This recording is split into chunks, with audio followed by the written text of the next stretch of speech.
Okay, I'm supposed to be live. Oh, I didn't put my microphone up. Well, and you have your lovely senior hoodie on as well. My what? Your shirt that you have on. Oh, yeah. Maybe I should start it over again. Well, No, it's okay. it's up to you. Whatever. There's something to read there if anybody can see that.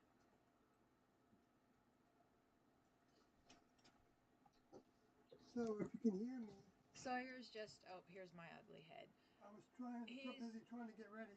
Because I told him he had 15 minutes. No. You don't have an ugly head. He's just putting the mic on and we'll attach it, so it's probably not great hearing right now because you have to be like right in front of the laptop for the laptop mic to pick it up, which is why I put my ugly head in here.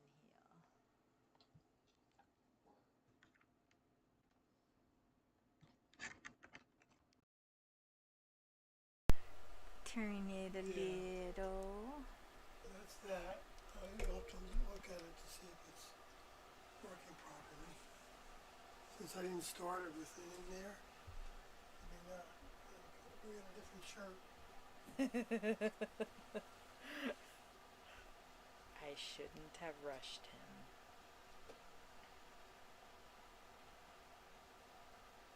I just didn't want us to be streaming until 1 o'clock at night again. Because we gotta adjust our schedule.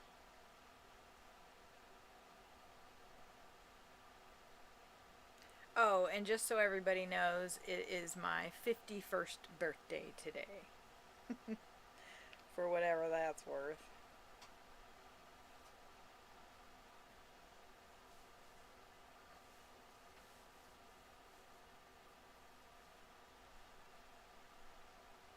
He will be right back, guys, and we'll do the putting of it on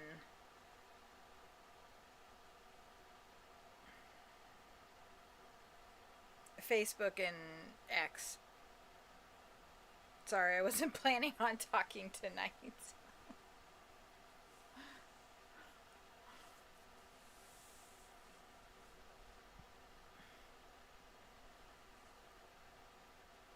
It's the ghost stream, y'all.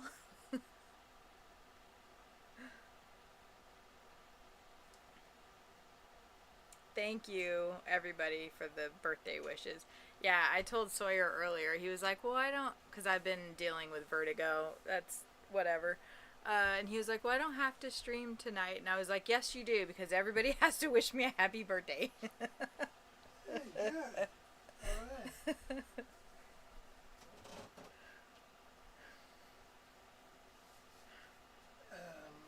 He'll be over in just a second.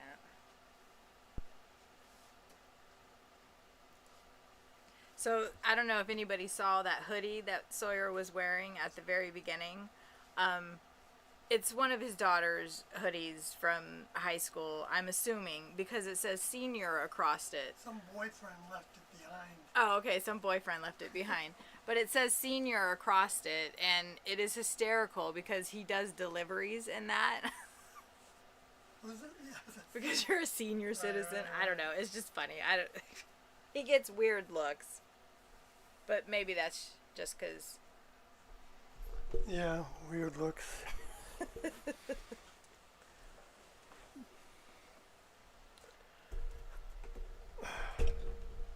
Oh yeah, that helps. And they said that they could hear. Oh, good. Let me go look at that anyway. The audio mixer. Yeah, that's the one that's working. I'm glad it just takes over Yeah, that's nice. with the new mic installed.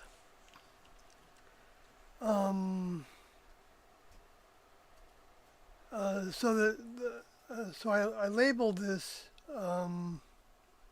I got to do the advertising and stuff, and to get it to the other sites. So I'll take a minute for that, please.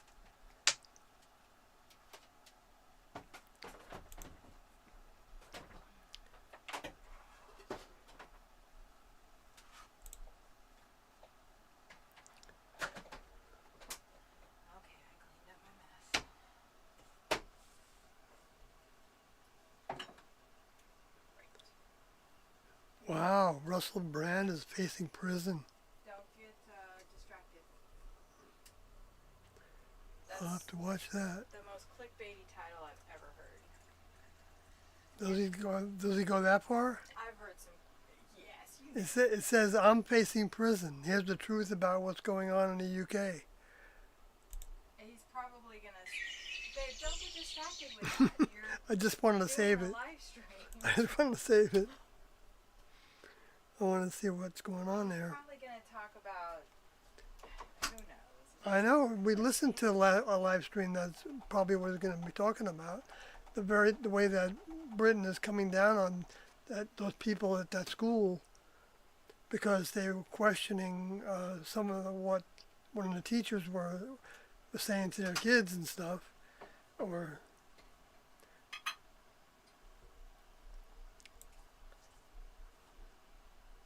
and they were potentially being taken to jail. There was that WhatsApp thing. Yeah, the WhatsApp thing. But when he was talking about that, he said that they didn't know, it wasn't disclosed, I guess, what the messages were. I know. Either way, I don't like to know what they are. What you could be saying where the police would show up at your house to arrest you. Like, you have to be like, making plans to bomb something. Yeah, like, right. Why else would they show up at your door? Right. You said, I don't like the government. Right. I thought I turned that off already.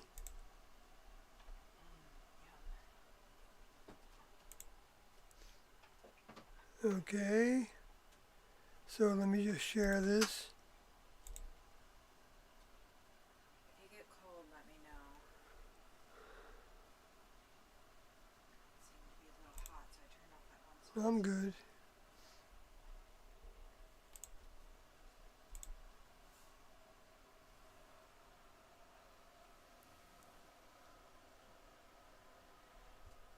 Since it's going to get down to 23. Oh gosh, yeah, that's about as cold as we've been this winter. Okay, advertise.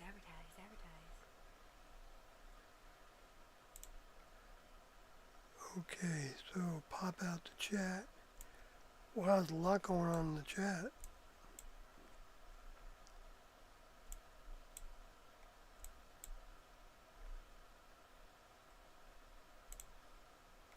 Maybe I won't get to the subject I wanted to talk about. There's people are wishing me happy birthday and Oh, okay, great. saying hello to you, the people that came in. And we have, Hey, Finch. Sunshine, we have headed back up north. We are outside of Cincinnati now. We will be here, I think we'll be here through the summer and up till November when the parks close here, and then we'll figure out what we're doing then. But if we get rich, then we're going to the desert, and I am going to do all of the art projects that I wanted to do, and I'm going to set up a library, and we're going to set up the real Heaven's Gate Study Center, not the fake one. No, I shouldn't say that. But I hate that somebody took my damn name. Well, you probably didn't copyright it. No, I didn't copyright it either. I mean, it's not like that hard to come up with the name Heaven's Gate Study Center, but no, still, but like, still that's just rude to take the name that I told him. And all that's going to go down somewhere in the deserts of New Mexico. Right. That's what we were looking to try to do, see if the next level would open up something for us to do, and instead it collapsed. Yes, but we're hoping by next year we may have found a spot. But maybe it wasn't the right time. Yeah, we're going to go back out and see. There's Holy this place smokes. out there that's really cool. Well, you're going to moderate, right?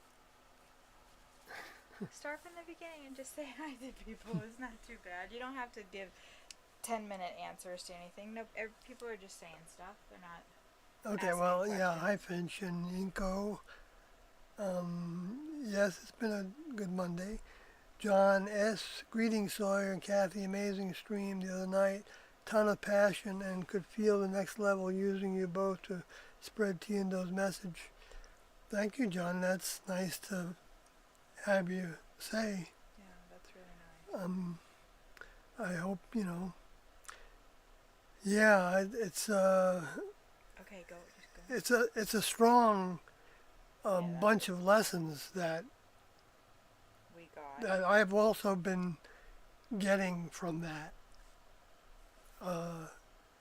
and continue to, and we have more to talk about in that regard. So anyway, Joseph Coates, hello. Hey Sawyer and Kathy in chat. Oh, that's Krell. We haven't seen Krell for From a while. Corel, yeah.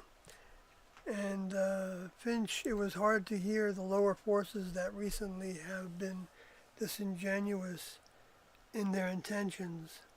I really liked hearing you the other night, Kathy. I appreciate that. Thank you. Yeah, And then It's- RVW Trips is here, and then Sunshine and New Style. Hello, hello, hello.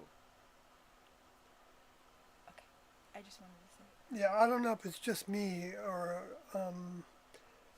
but I don't like personally feeling like I'm labeling individuals the lower forces. Even though, because the lower forces, they work on everybody, okay? I wonder if that's And what Finch is referring to, though. That yeah, it's, not that you're calling Mark and Sarah or Varsity Bookworm no, lower forces. no, It's because just the things that are influencing them seem very clear. that they're not pro next level. Yeah. Some of the things, but that's up to T and Do to decide where their souls are going to be saved for a future opportunity. Which, I mean, it's not right to assume that, but it's likely that, from my understanding from T and Do over the years that you'll hear in the audio tapes, some evidence of that every soul that came to do the task and was in the class to some degree, and that can apply, I think, now too, because it's returning souls from any soul that had a relationship with older members of the next level in the past, whatever that was, whether it was even generations apart, well, maybe not. I don't know. I don't know how to decide. No, I don't know how to determine when souls were deposited in the. Well, except for Tiendo did tell us that every time an older member comes, that's a time when souls are deposited as they gravitate to the older member. And that started in earnest with Jesus for the graduation requirements, where the Moses wasn't graduation requirements, except in a general sense of learning a bunch of things and learning to follow instructions and all kinds of things like that. Upgrade their behaviors and ways so that they're less animalistic and predatory, and anyway, on and on. Anyway, but the way that Tiendo taught, and I know I can bring evidence of all this, I just don't have the time to try to bring it to every little thing that I'm recounting, and that's what's so good about having check partners that can help us stay on track because they've heard and read the same material. So anyway, it's that yes, every soul that came was going to be saved because the next level doesn't throw anything away. Okay, so but the problem with getting rid of the urgency is a tactic to keep us away from giving our all. And that's why I posted this part of UFO Missionaries Extraordinary, where T and Do added a couple documents to at the end of the book. And one of them is, I'm going to read it. It's a segment of it. And this was written in about 1994 to 1996, during that time period, I believe. And it's in the UFO Missionaries Extraordinary, which was written by Hayden Hughes and Brad Steiger. And here's a segment from a document T and O put into the book. That's what I got on my screen there. Okay, so many could choose. This is T speaking. Wait, no. Well, it's not automatically T speaking, but some of it is, because you can see that in this document, T is talking about Do and the different incarnations that Do went through, starting with Adam, and then Enoch, and then Moses, and then Elijah, and then Jesus, and then Do. And so she's talking basically. Says, many could choose to overcome this world and even be a part of its becoming a heavenly body instead of a garden. The option is there. The intense energy focus that is on the planet will cause them to make their choice. They can accept this truth and do it, or reject it. The seventh closeness, which is immediately upon us in the sense that those who are in the middle of their normal lifespan will easily live to see its completion, will include such events as what the Christian Church refers to as the Second Coming, the Rapture, and the completion of the final prophecies in John's book of Revelation. The one who is Jesus will come in at close range, as soon as those who have chosen to change over do it, and receive the elect into his company, for they have been those he has nurtured since the beginning of the civilization.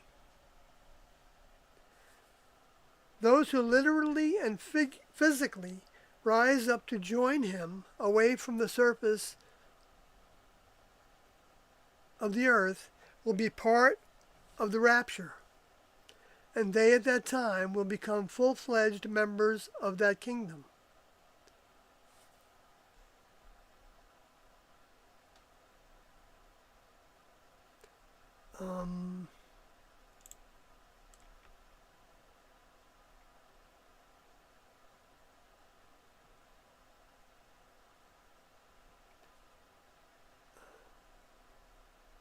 What did I do with that over here? Let's see. I want to continue.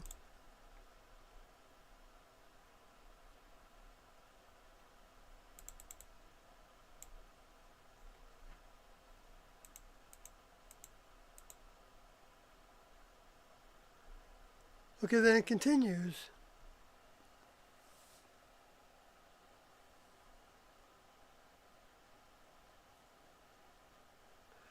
Those who literally and physically rise up to join him away from the surface of the earth will be a part of the rapture, and they at that time will become full-fledged members of that kingdom. If they have not completed their total effort as individuals in overcoming this world and all of their individual attachments to it, by the time he comes in this seventh closeness, they will not receive that ingredient from the kingdom of God. If they have given their full effort towards total overcoming, from the time their minds receive this clarification of changeover requirements until the seventh closeness, they will receive that final ingredient and become whole in a twinkling of an eye. in quotes, and be capable of moving and serving in the literal heavens, as much as the butterfly is capable of moving in its world as compared to its limited capabilities when it was but a caterpillar.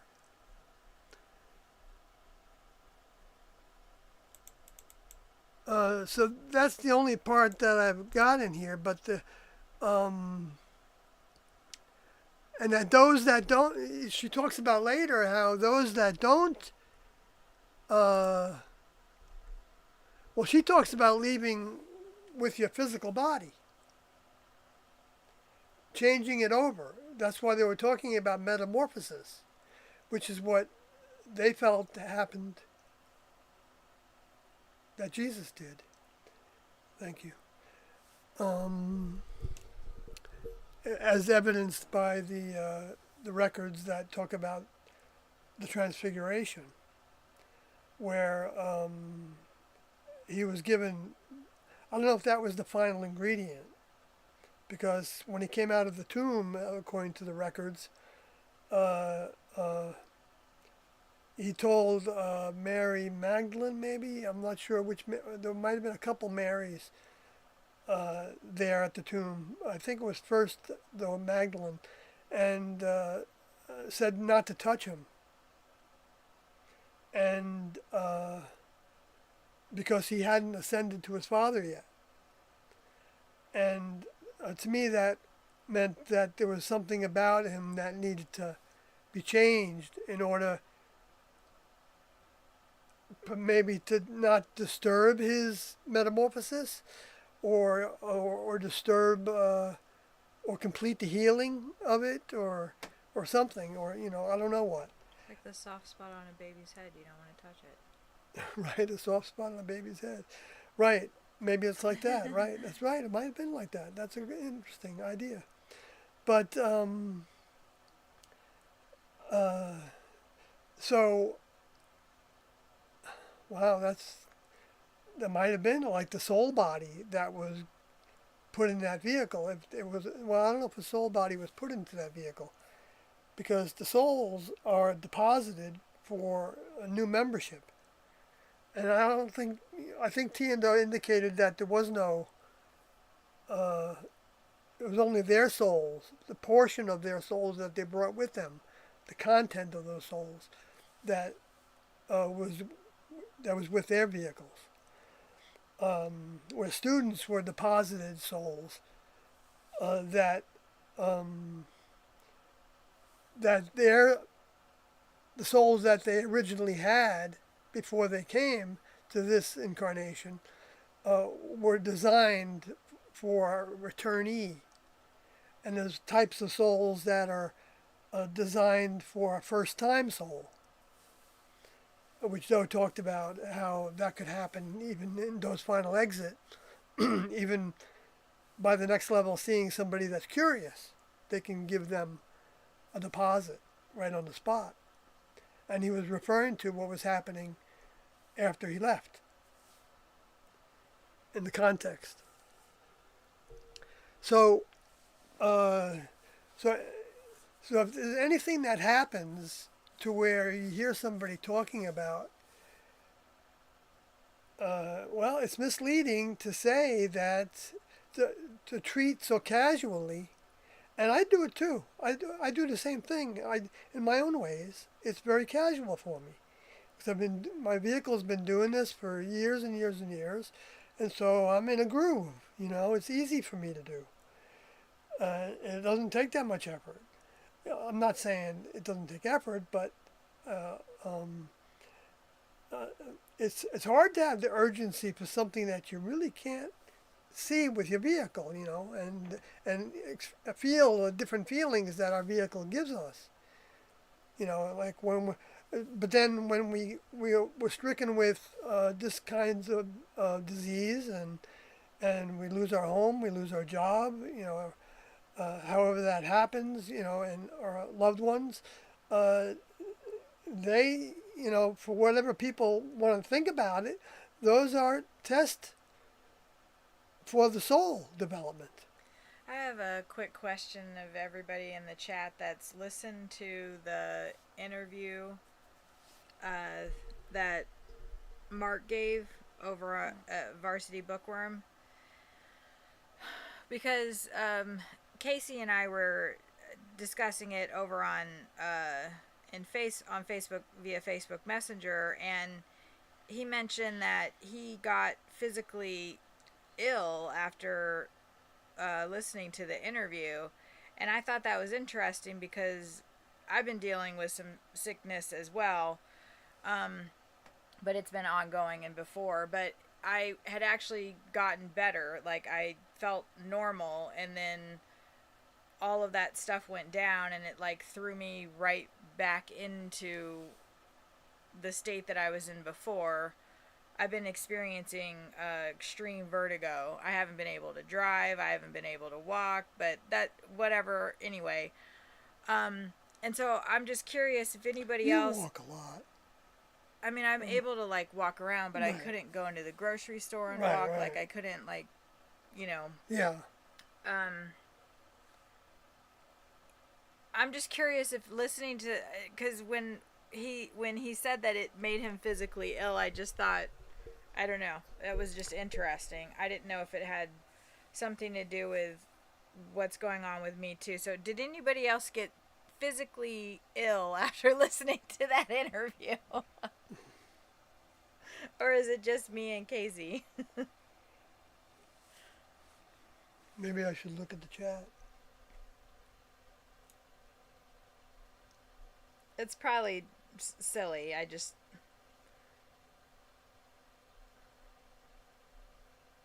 thought it was interesting.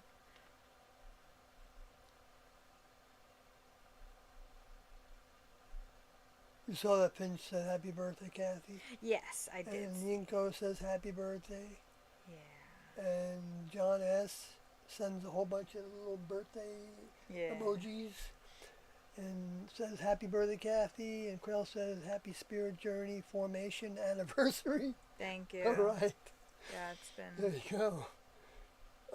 Then Rev Trips, Trebs, RV trips, I think? RVWTR VPS. I'm not sure how to pronounce that. What did they say?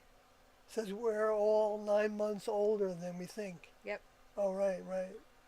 Laughing out loud, that's true, says Krill. And Finch says, speaking to RVW, correct, we are in the next year, otherwise, number-wise, too.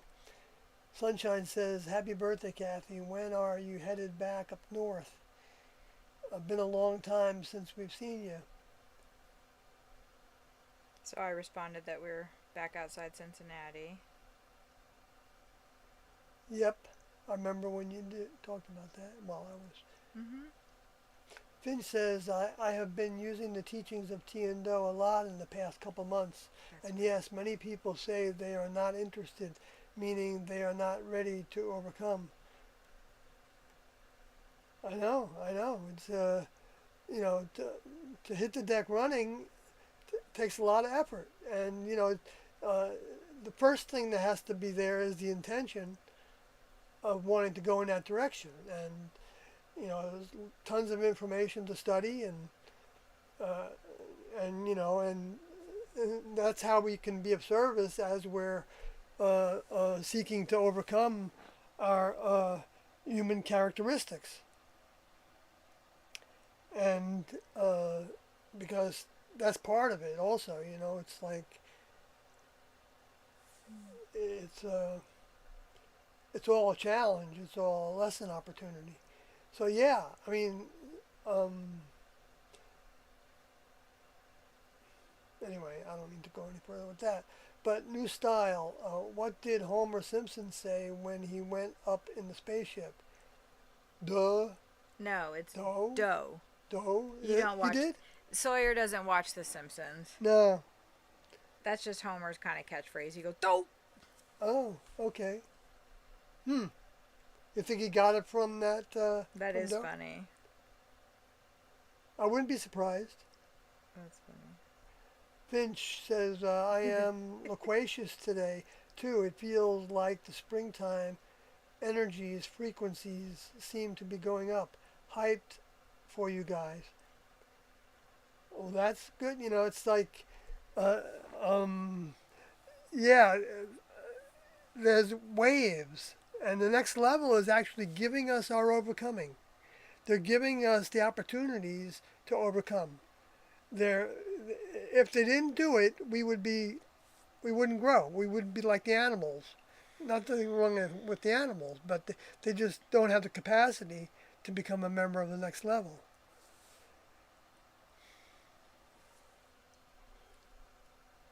And so, you know, and so, like when things are really bad, T would say, uh, um,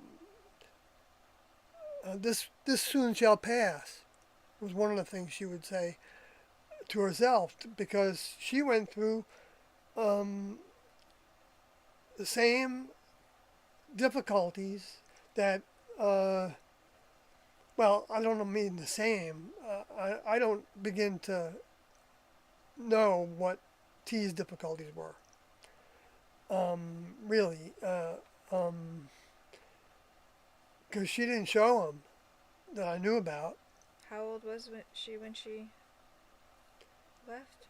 Well, they were in their 40s when they started their vehicles. How old was T when she passed away? Well, 1985, 75, so probably 50 something. How many? What year was she born in? 27, I think.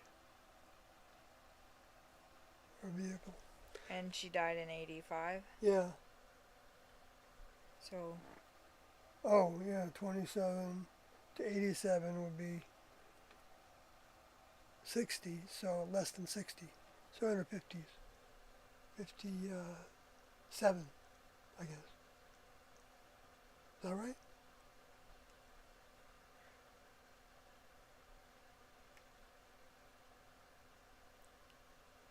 I wonder if 57 is when the next level stopped crashing spacecrafts with souls on board that were going to be released into the environment, or would be I don't know, residing somewhere in a spacecraft or something. You know, waiting to actually trying to interface. No, I guess they'd be actually among the vehicles that they were trying to take over. I think that's what Tiando said about it, and that those souls withdraw from us when we're engaged in human behavior. They're not as close to us, and when we're engaged in asking for help, that's part of when they are engaged for us, and probably it's probably them that are stimulating that desire to ask, you know, through our vehicles, and that our spirit is like uh, standing by to and letting happen instead of fighting it, unless we are fighting it, and then the whole idea would be something that we wouldn't even entertain, I think. Yeah, not for too long. Yeah. I could be wrong in the way I tried to describe that. I mean, not clear. But let's see. Finch says, yes, we all have to overcome and receive the message in our time, right? Yes, that's right. It's, yeah, I mean, when you listen to the audio tapes, you find out that, especially the tapes of Doe after T left, you find out all the things that Doe went through, and he put T through as well, because he did not have the wisdom that T had. Didn't mean that he didn't have plenty of wisdom, but T had more. T could see through a subject where Doe might want to examine it from this angle and this angle and this facet, and to come to a determination of taking some action, and going to a different town or whatever it was, while they were traveling together.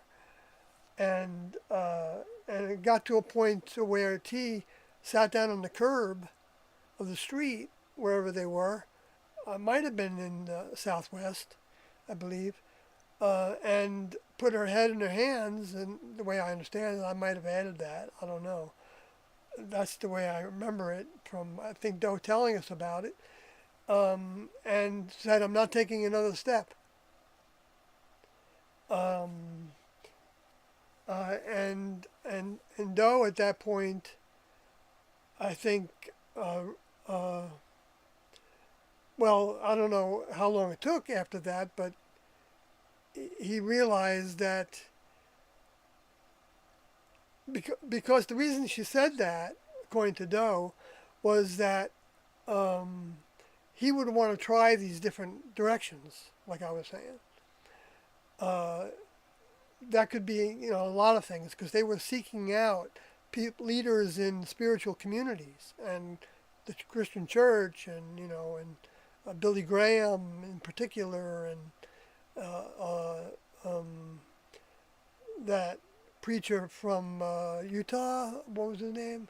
Don't ask me. Yeah. Anyway, and others, and so Brigham Young? No, that's. Brigham Young. Well, that's related to him because he had that radio show. I forgot his name now though. That's the only one I know from Utah. Oh, well, all right. And I don't even know that. No, but you're talking about the same. Is it the what are they, the No, Brigham latter Young. That's part of the Mormons? Mormon church. Yeah, that's the Mormon Yeah. guy. Right. So no, it wasn't him. It was a Christian guy. Anyway, but so that was adding. Doe got that lesson in working with T, and that wasn't the first lesson. I mean, there were a number of lessons working with T. Many probably that Doe had to change his thinking about, and change his ways about, and and through that process, he learned to know that T was his older member. Because how she would size up circumstances, like I don't know, I mean, the one example I can give you is that when we had vital signs in the group, and vital signs had to do with checking the fluids in the cars, in the horses, though sometimes referred to them as, and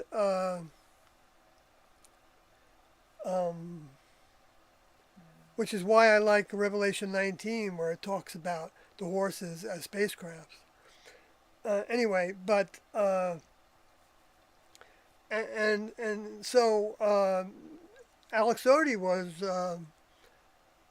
an overseer, and I think Merc Odie was too. Mark was also on vital signs and the Impro Lab for improvements in the craft or with the cars, whatever they were, if they were fixing cars, whatever they were doing, or building a window in the house or something. But at the moment, Alex Odie was standing in front of the car, the way I understand it, and Doe came up to the car, and Alex Odie was telling Doe, they were trying to figure out what was wrong with it, and what part of the engine was having the problem. And I don't know exactly what it was, but Alex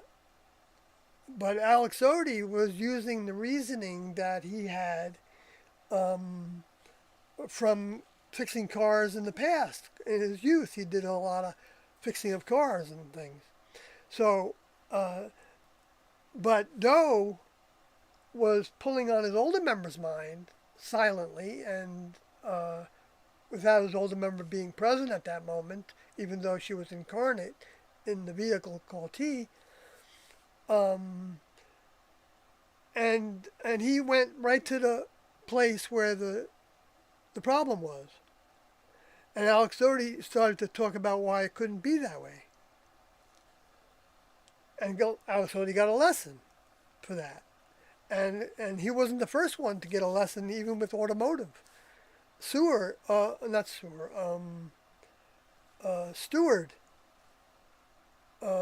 was an early member of the class, and he got a lesson that was so hard that from T.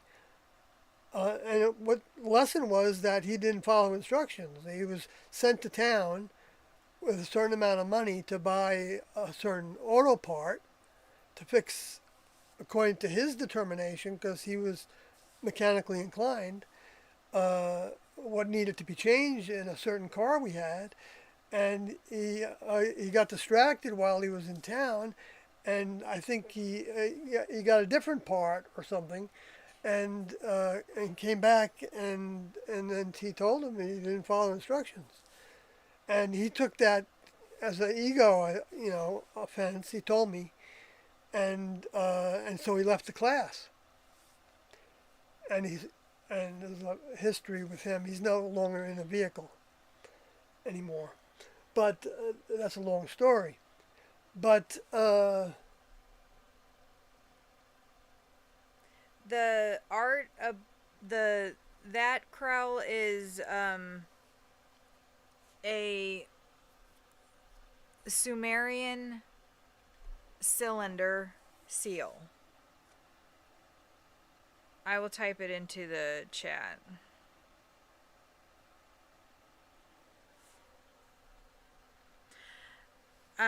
Because it was hard for me to say that.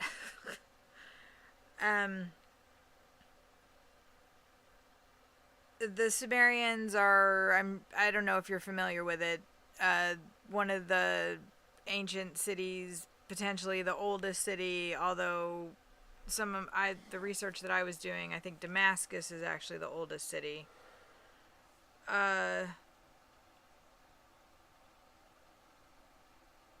The Sumerians made these cylinders, a round shape that had different drawings, motifs, whatever on them, and they would press that into clay and form like comic books, pictures, stories, instructions, like the cuneiform writing.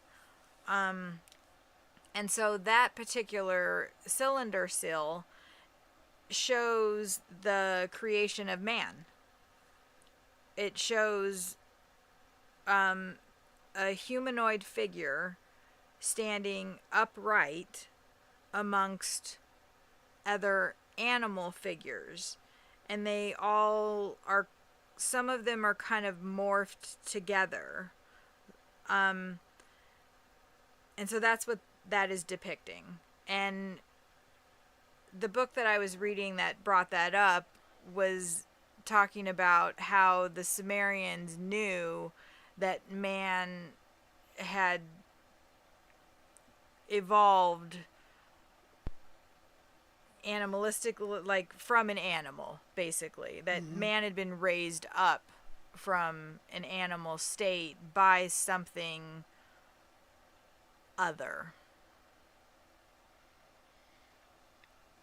And that's why Tiendo referred to humans as mammalian, or mammals. And yeah, and there's a number of those cuneiforms that Kathy has shown me in her research that give some interesting ideas that seem related to the next level of mind. Yeah. Okay, so Of creators creating humans on this planet. right. Which, by the way, I got a comment the other day from someone who was trying to say that the Elohim in Genesis was Lucifer, and a bunch of other things like that, and that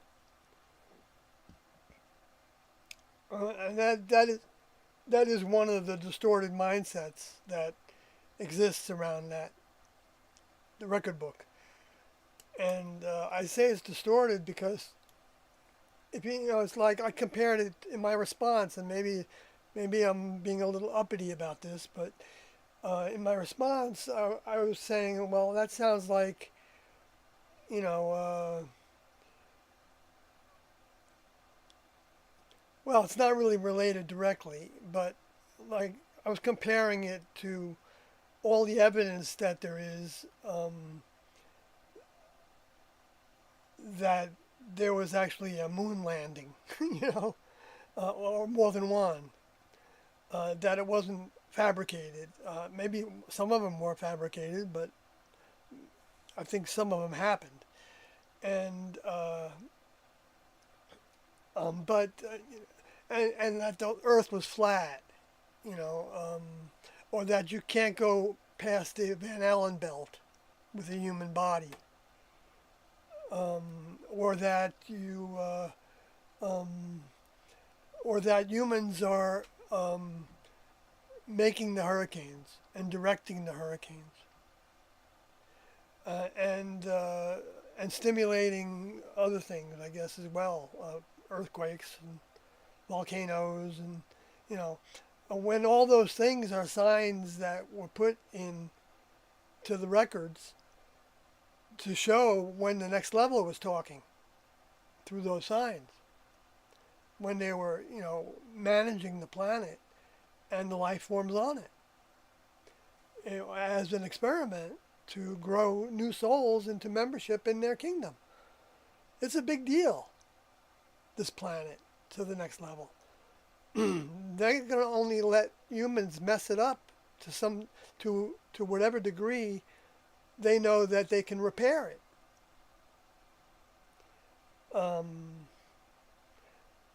And when that's going to happen, we don't know what the time frame is.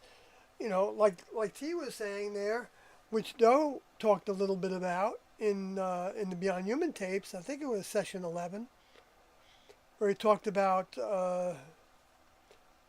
that he didn't know if this would be a garden next, or it might be a base for the next level. That's what T was referring to in 1974, 5, 6.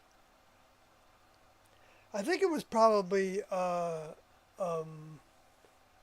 it could have been 6, but anyway, sorry. I was just going through trying to nail down the time a little closer. And there's no sense in doing that, because I'd probably be wrong anyway.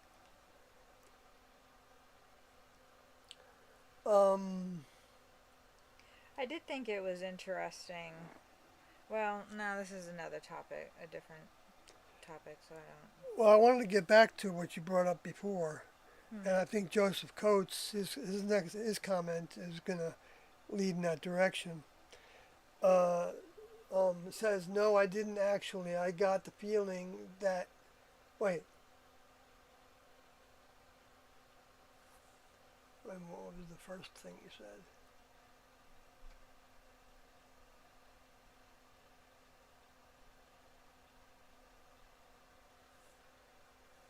I think from the tape, he's responding to what you said about did anybody get sick from watching that tape. To some degree, upset stomach or something. But and Joseph Coates says, no, I didn't actually. I got the feeling that he talks about the next level as if he's regularly in tune with them. In a way, it felt like how Mark spoke paralleled with what Sawyer says, but different. And yes, it's true. And I did want to say something that I realized about, I can overtrust my perspective, and my and not really see what he was getting at certain times. I wasn't bringing those things up though. I wasn't talking about the parts that I agreed with of what Mark was saying. I was talking about the parts that I didn't agree with because I didn't know how to relate it to something that T and Do gave us. And now there, it's quite possible that you know Do said things to Mark at times in his personal relationship with Do, which we all had on a one-on-one at times. I don't remember having it much while T was in our vehicle, but I know after, and maybe we didn't have it that much when Mark was still in the class. Anyway. But anyway, um, uh, I can't, if I use the word can't, that can't be true, what he said, I'd be uh, just falling into another trap, some of the things. Okay, then other things, I can't, well, and I hate, doesn't matter if I use the word can't, but there's so much evidence from things Tienda said and did over all the years that even though, yes, they change the stages of things, but actually the stages of thinking and understandings and perspectives and ways of expressing themselves and application of all the ideas that they get and they're pulling on their older member to get, which Doe is doing. Um, there's changes that happen, and we can cling to a certain thing that happened in the beginning, and then we can attach all the meaning of what's happening now to that application. And I don't know if I can give you an example from tape 149, but I don't really want to. I don't get any pleasure at all. At all. It doesn't float my boat to talk about Mark and Sarah in a way that others would see me as putting them down. Um, uh, but as a fellow class member, the very thing we would want to do is hear from our class members what they think about what we say and what we do. Now, I've had free reign to say what I want to say, pretty much, but then again, not true. Carlotti kept me on my toes. And it doesn't mean that everything Carlotti said was applicable, but there were things that were applicable. And so to be talking about these things publicly, I don't think is a bad thing. I think, because for a long time, nobody knew hardly what Carlotti was going through with when he was working with Riccoti and Mark was working against Riccoti in what Riccoti wanted to do and disseminating the information. So Carlotti has this long history of experience to where they weren't having good communications. Because I think Mark even, well, I shouldn't start. That would be gossip to say what somebody else said, Mark said. So I'm not going to go there. But there's a lot to be said about all that's happened and who is willing to take responsibility for what they've said and done and consider what the other one is saying. If they don't consider what the other one is saying about what they're doing, then they don't have that part of the mind of the class member anymore. And I'm not saying this about Mark because I don't have any idea, but the result of losing whatever mind we gain from the next level means that we lose perspectives, we lose understandings, we lose desire for correction. We lose, not wanting to ask Do for help or ask T for help, and it would be asking Do for help. And personally, today, I started to have some thoughts that that Mark and Sarah, I hope I want them to hear what I'm saying. I'm not trying to hide and anything. Um, but and Mark does come to this channel sometimes, and sometimes he says something, and I know he's not an avid typist, so it's awkward for him to have to type up responses. But we could have a talk if you want to. I could figure out how to That's put you not on the smart. screen. That's not smart since they're suing you for $318 million. Well, anyway, let me just, that's in theory anyway.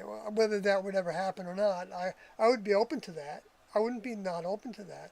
But I would want to, uh, you know, um, I want to ask him actually, does he believe Doe is his older member?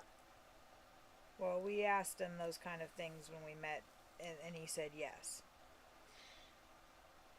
Well, then why would you think that your older member didn't have uh, the same kind of overview as his older member had about the circumstances of things that were coming up between students, which you can see the evidence of that in the Bardo methodology interview with Mark, to where he talks about that Doe was listening to students, and that Doe really wanted him to come back, and that there was no sense in coming back because the same students would be there, so the same things would come up.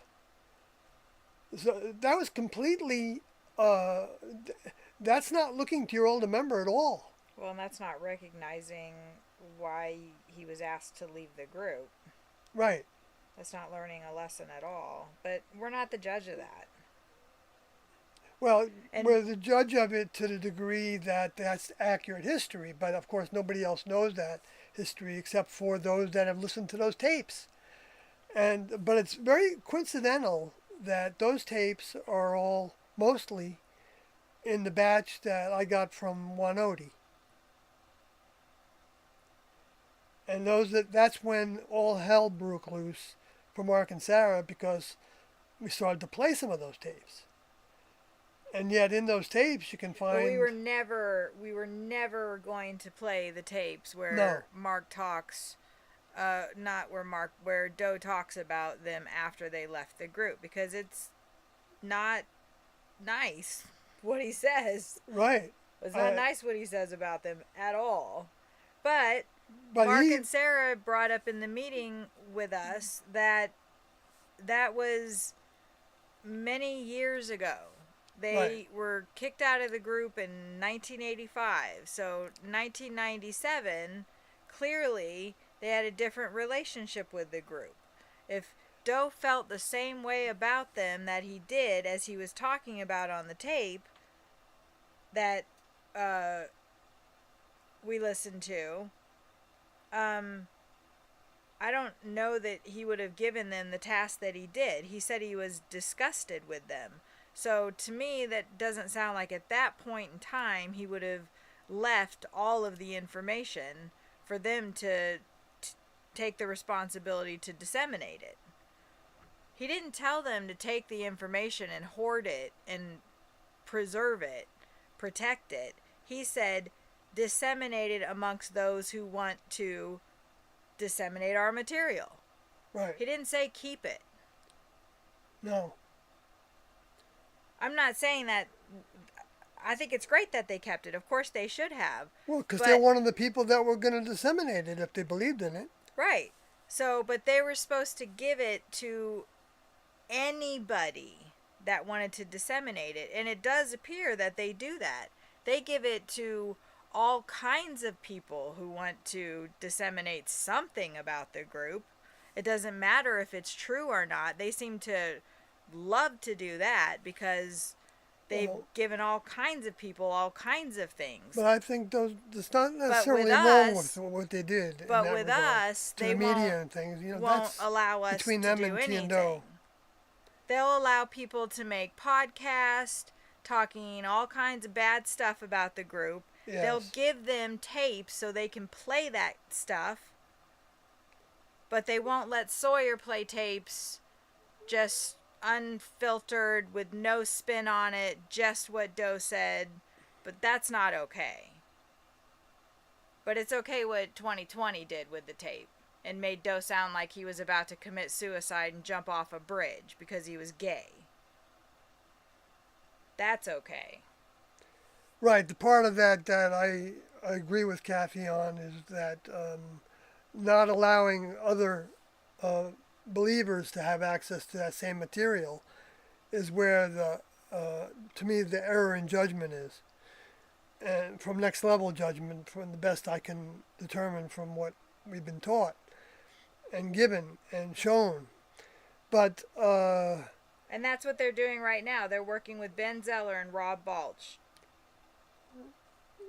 Right. I mean, and potentially Varsity Bookworm. All people that have lied about the information. So it's like they're conspiring to like create a new church, a new religion, which is a new age way of looking at it.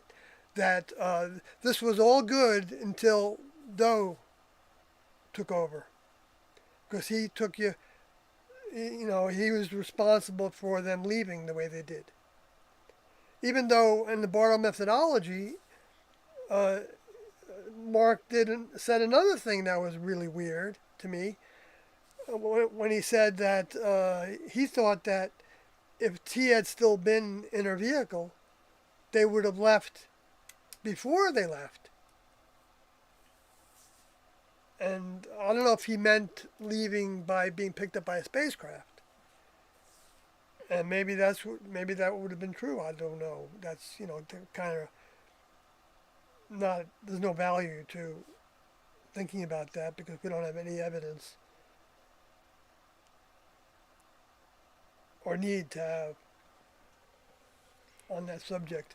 But it's when you start like saying T would do this and T would do that in a current circumstance, you're already miles off the track. That your T in that context is not T. It cannot be.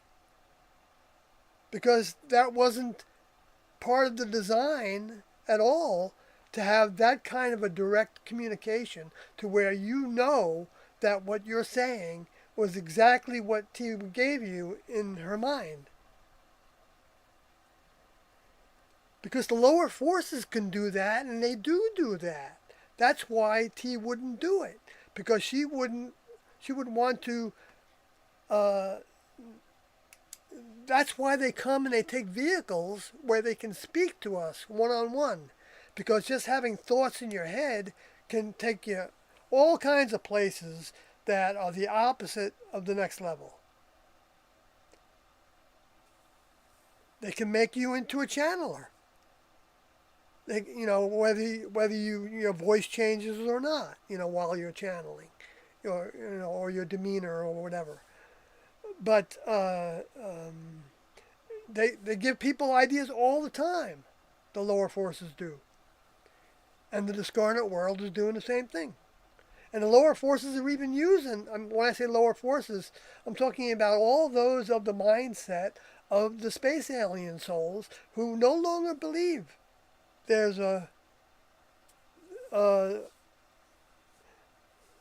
in their older member. But they may think in terms of there still being a chief of chiefs, Doe said in an audio tape. Some of them even want to go back. Some of them want to go back to the classroom that they had? No, back to the next level because they don't... agree with what? They didn't know. Like Lucifer deceived them too. They didn't know what they were getting into. Right. So... Doe talked about that on a tape. Or T and Doe talked about that. I think it was both of them. Just like T talked about, she she didn't think that the next level would have her, or I could be wrong, I don't know if she said Doe as well.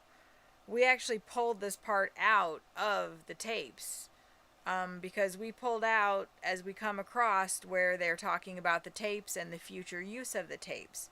So every time we hear that, we pull that out because we're going to use it in our court case. And we've been very vocal about that. I'm not giving away our defense by saying that. We're going to use the words of T and Doe as our defense. Mm-hmm. And For religious freedom. there are numerous instances where they talk about what's going to happen to the information after they are gone and the class is gone, whatever. But T is talking about the tapes and how that humans will be listening to the tapes. And that the tapes are going to serve basically as the teachers, because they didn't feel like they were coming back to this planet to fill that role ever again. Well, they didn't want to come back Yeah, again. and T said she certainly didn't want to. But if it was asked of them, of course that's what they would do. But they weren't sitting, as far as I know, which I don't know much, because I've only listened to about 400 plus tapes, so, I wasn't there. But as far as I've heard, the things that I've never heard T say, I'm coming back to this planet. I never heard her say that. She didn't say, I'm coming back to this planet to do anything. It was the opposite. So when people come out and say, I'm T reincarnated, it's like, well, how can you be? Because she didn't say that she was going to do that, so I don't understand. Where are you getting that? And then they just kind of disappear. Like the most recent person, they just kind of disappeared. So, so I don't think Doe said that he was coming back to teach another classroom either. And so when Mark said in that interview, Sarah and I are going to die of old age. That's what he said. We're going to die of old age, which I wish I knew how I was going to die. That must be pretty cool to know that. You're going to definitely live to a ripe old age. But he said, we're going to die of old age. And then he said, we are going to reincarnate back on this planet, which, gosh, I wish I knew that too. Because I'd work like hell for that not to happen. I don't ever want to come back to this fucking place again. Excuse my language. And he said, we're going to reincarnate back on this planet. And then we're going to find Doe. And we're going to go back into the classroom with Doe. All of those things, neither T or Doe ever said. Like I said, I could be wrong. I've only listened to 400 plus tapes. So I don't really know, because I wasn't sitting there. Maybe Doe said that directly to Mark and Sarah in a room alone where nobody else in the class was there to hear it. But like Mark says things that I personally have never heard T or Doe say. So I don't know where he's getting these things. But not only that, they sound very weird. Right. It's they don't not, sound it's like not language that T and Doe used. Right.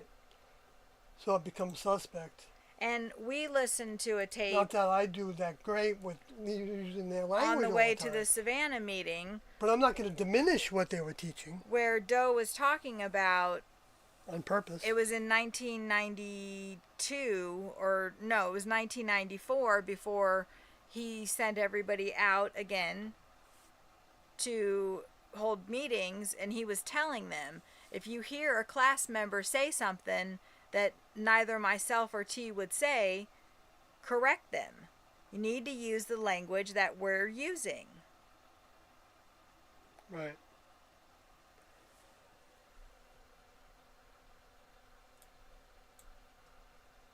You don't just make up your own stuff. Because that's your own interpretation. And of course you can do that, but don't say that that's what Doe said or says, or act like that's. I don't even know how you could say with confidence, I'm going to die of old age, and then I'm going to reincarnate back on this planet, and then I'm going to find Doe, and he's going to be doing a classroom again, and I'm going to go back into the classroom. How do you know that?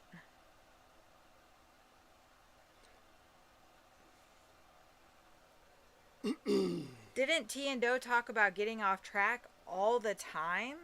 Even they were scared to death of getting off track. Mark and Sarah don't appear to be concerned about getting off track at all.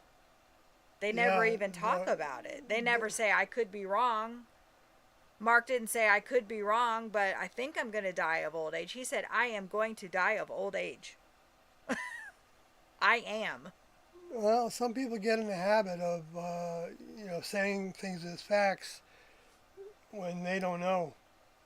And Well, they think they know. that's what the problem They don't think is. it's important that, sometimes that's another point of view. And that's what Varsity Bookworm has done with all of the articles that he wrote, and he just supposed a bunch of stuff and just stated it as fact. He said, "Oh, they talked about the soul being a physical thing, and that directly contradicts blah blah blah, something else he said." And it didn't, but he just said a bunch of more nonsense words to try to make it sound like the group was contradicting itself. I don't understand why Mark would talk to somebody with that kind of viewpoint of the group. We talked to him before we knew.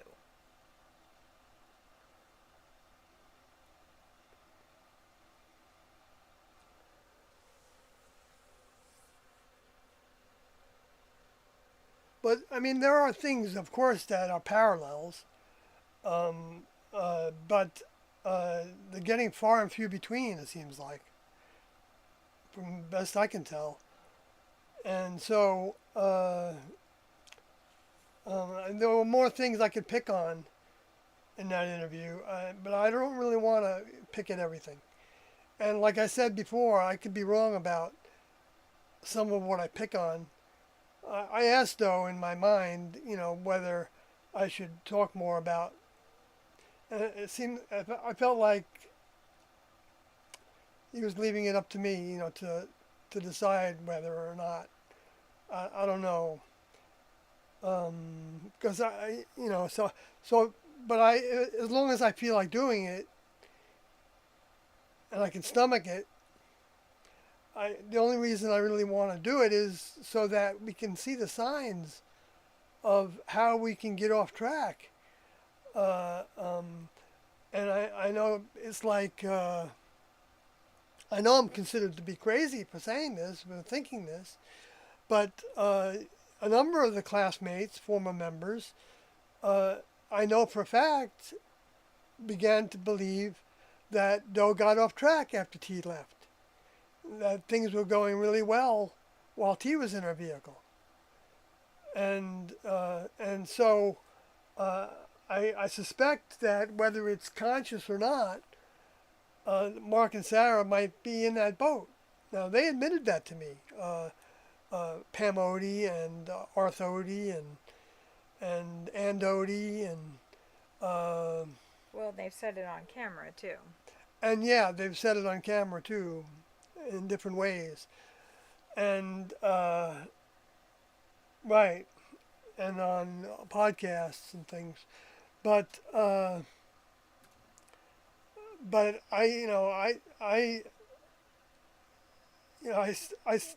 still have an affection for them as my classmates, my former classmates. But if they're not, if they no longer, if they think Doe was off the track, then they're not my classmate anymore.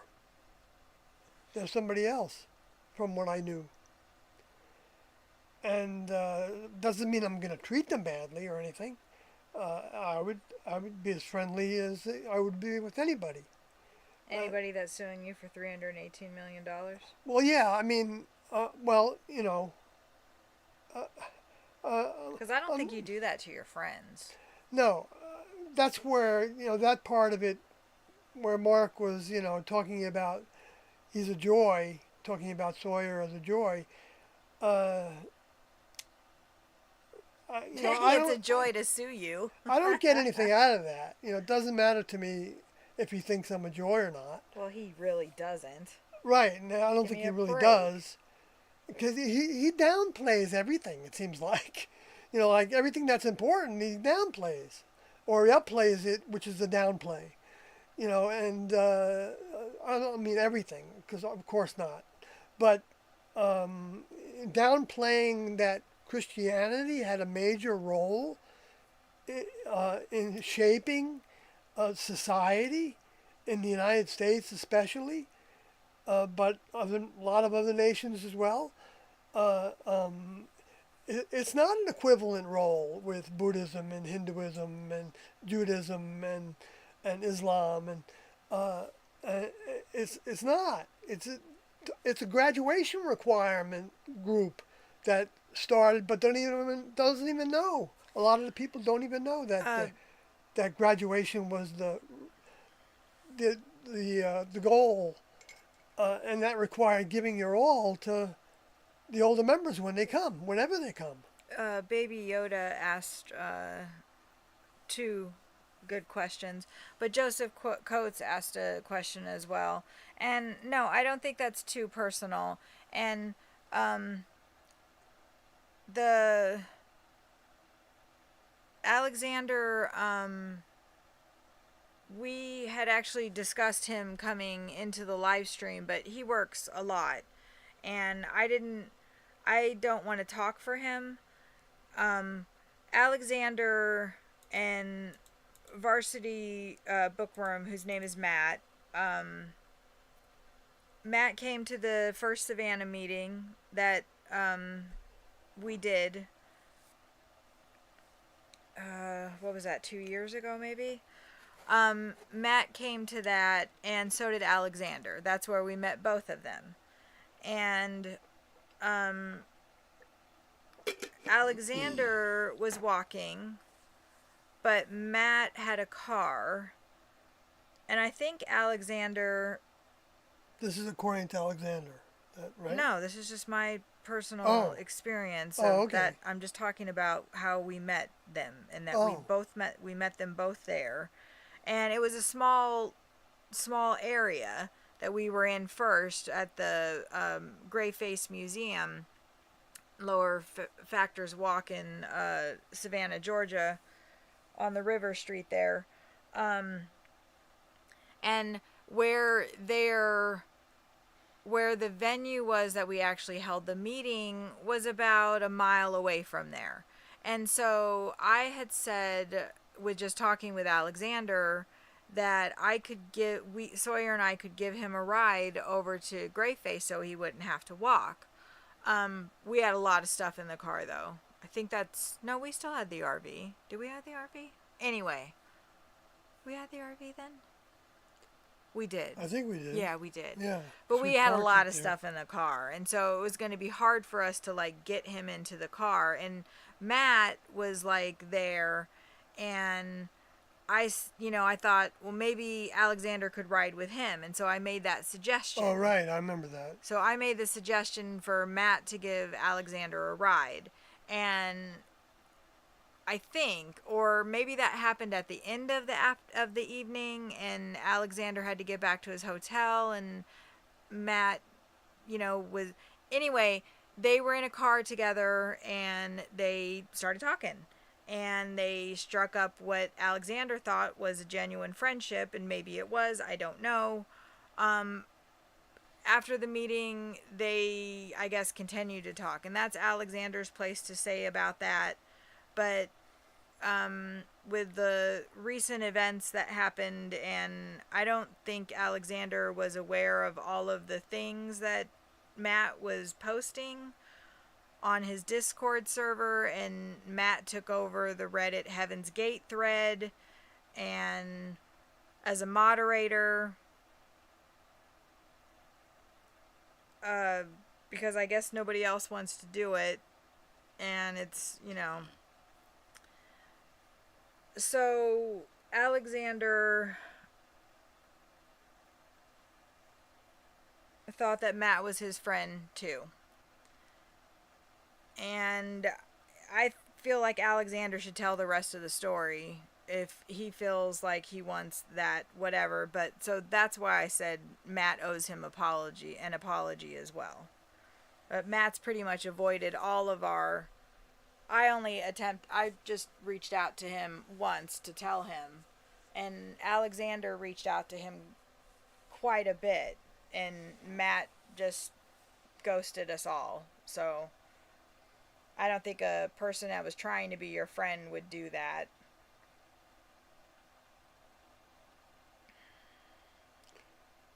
So that's why he owes him an apology. But it doesn't look like we're going to get that, and I don't really care about it, to be honest. I just want him to stop putting out misinformation as if it's fact. I can jump to the chat. Yeah, T and Do in the beginning in 1975, when they realized that they were going to have followers, because they initially thought they were going to go town to town and give people the information that they were getting, and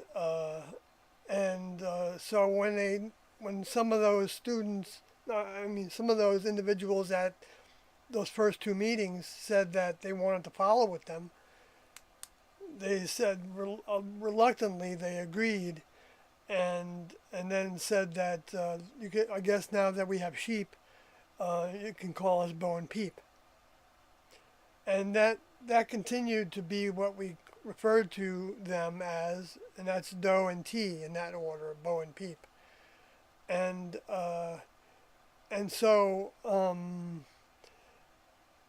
until about 1977 maybe, when they decided to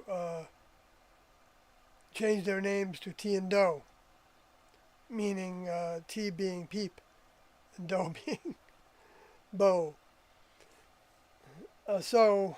What about the guinea and the pig? And the guinea and the pig, that was before they were Bo and Peep. Oh. They would just take silly names if they were, whatever they were doing. They were, driving around cross country back and forth. Well, guinea pig sounds like they felt like they were lab rats. Yes, well, not lab rats, but guinea pigs that they wanted to be guinea pigs for the older members, and but they felt like they were like, at times they felt like they were like video cameras and microphones, for the next level, to get a direct understanding of what they were all going through and seeing. Literally seeing with their eyes. Point of view to the ultimate point of view. Yeah, because there was a next level crew that was their helpers. Yeah.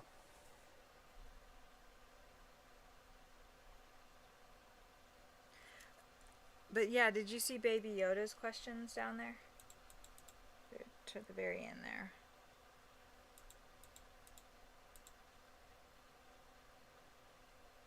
Oh, I see why you were talking about that. Okay. I just didn't catch up with it. How was Do not scared to die? Well, Do knew that he was not the vehicle. And, but he didn't want to, the way that he was scared to die, which he didn't say in those terms that I'm aware of, but pretty close to that in an audio tape we listened to recently, was that he didn't want to shortcut his task. He didn't want to, leave when his older member, T, outside her vehicle at the time, wanted him to complete the task. And actually, I can show you exactly that, evidence of that as well, because in approximately 1987, maybe it was right before or right after Mark and Sarah left, I don't remember clearly, he went and lived in a house, Do by himself, and with his two helpers, Liv Odie and Jan Odie, they rented a house up north where we were living in Boulder Canyon in Colorado. And so he rented a house. It was called White Feather Lake.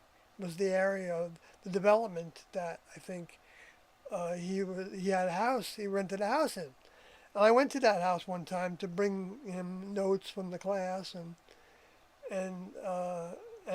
he came out in a bathrobe, and I found out later that he had curled up, and he got Rocky Mountain spotted fever, and he felt like he wanted to leave, and he felt like he curled up. He told us that at one point he curled up into a ball, and he knew that he could leave his body at that moment, and he asked T if he could, and T is outside her vehicle, and he felt like T said that yes, he could leave if he wanted to.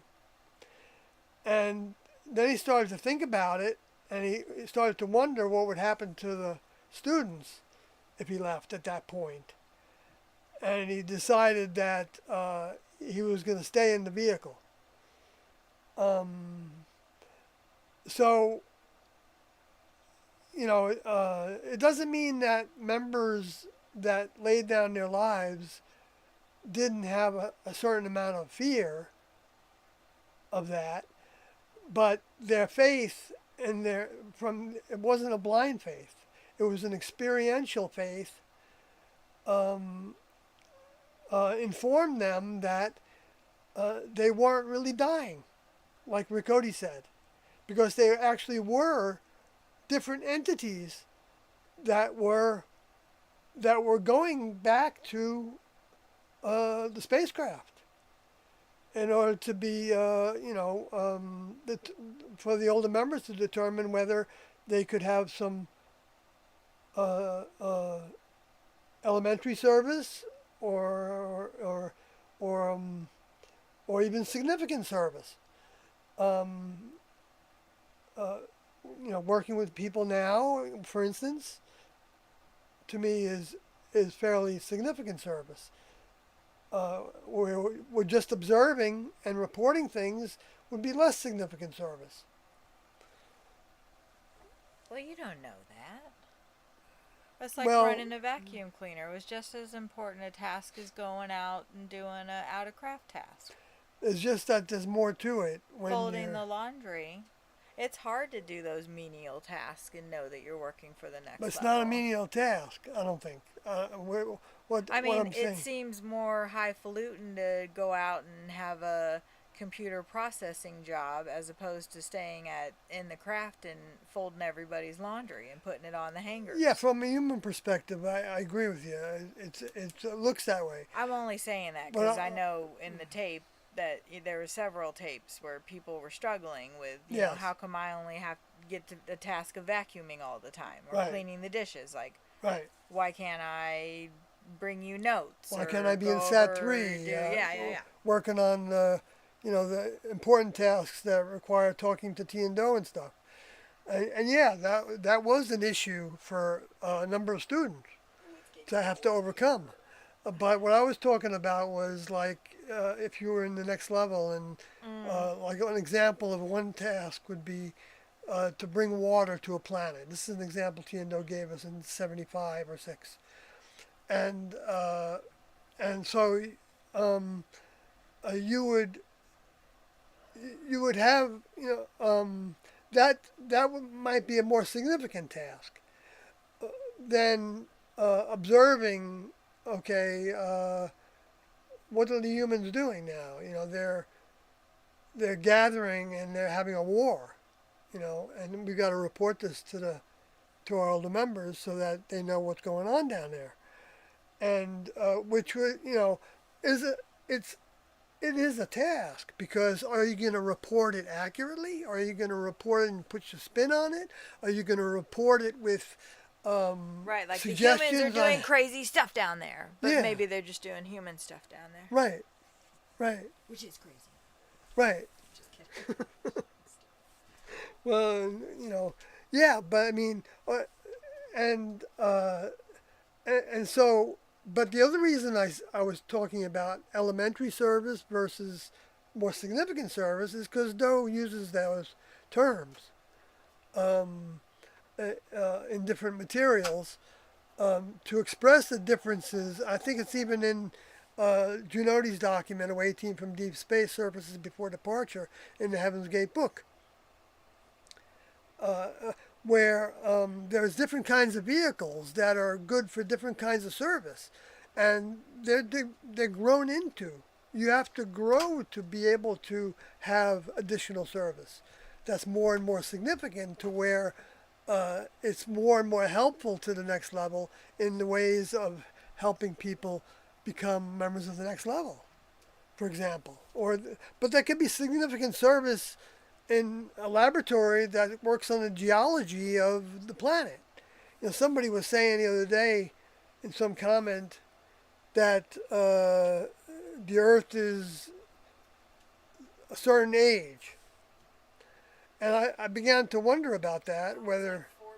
4.6 billion years? Yeah, I've heard 4.5 billion, thereabouts. And sometimes they don't say thereabouts, but then how do they know that that chunk of rock, and whether it had water on it at first or not, didn't come from the inside of another chunk, and that was opened up and shot out into this area in order to form an orbit around the sun, in order to become a garden that they could just bring water to in different ways, and to make into a garden like it is. So you don't know where it actually began. I mean, it's kind of silly, but it's just something humans do. But they get attached to those thoughts a lot of times, and they think that's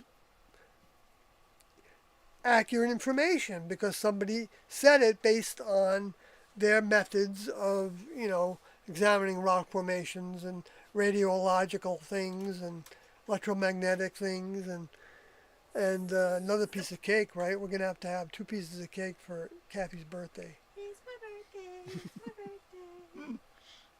Not for much longer though. So I'm just speculating, things now. I'm not trying to say T and Doe said all that. In fact, I probably got a lot of it. It's probably irrelevant, but it's just the way that my brain goes to thinking sometimes. But what did the group think about Jesus? Yeah, I like that question. Says Baby Yoda. Well, in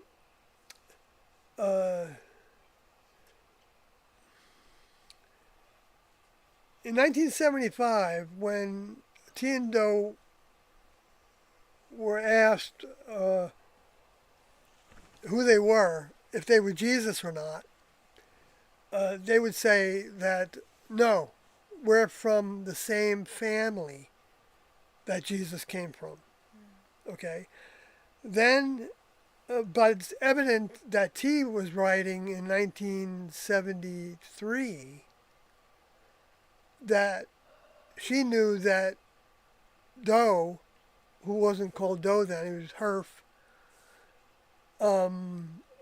was the same soul that had been in Jesus. And we have that documentation, so we know that she was thinking that way.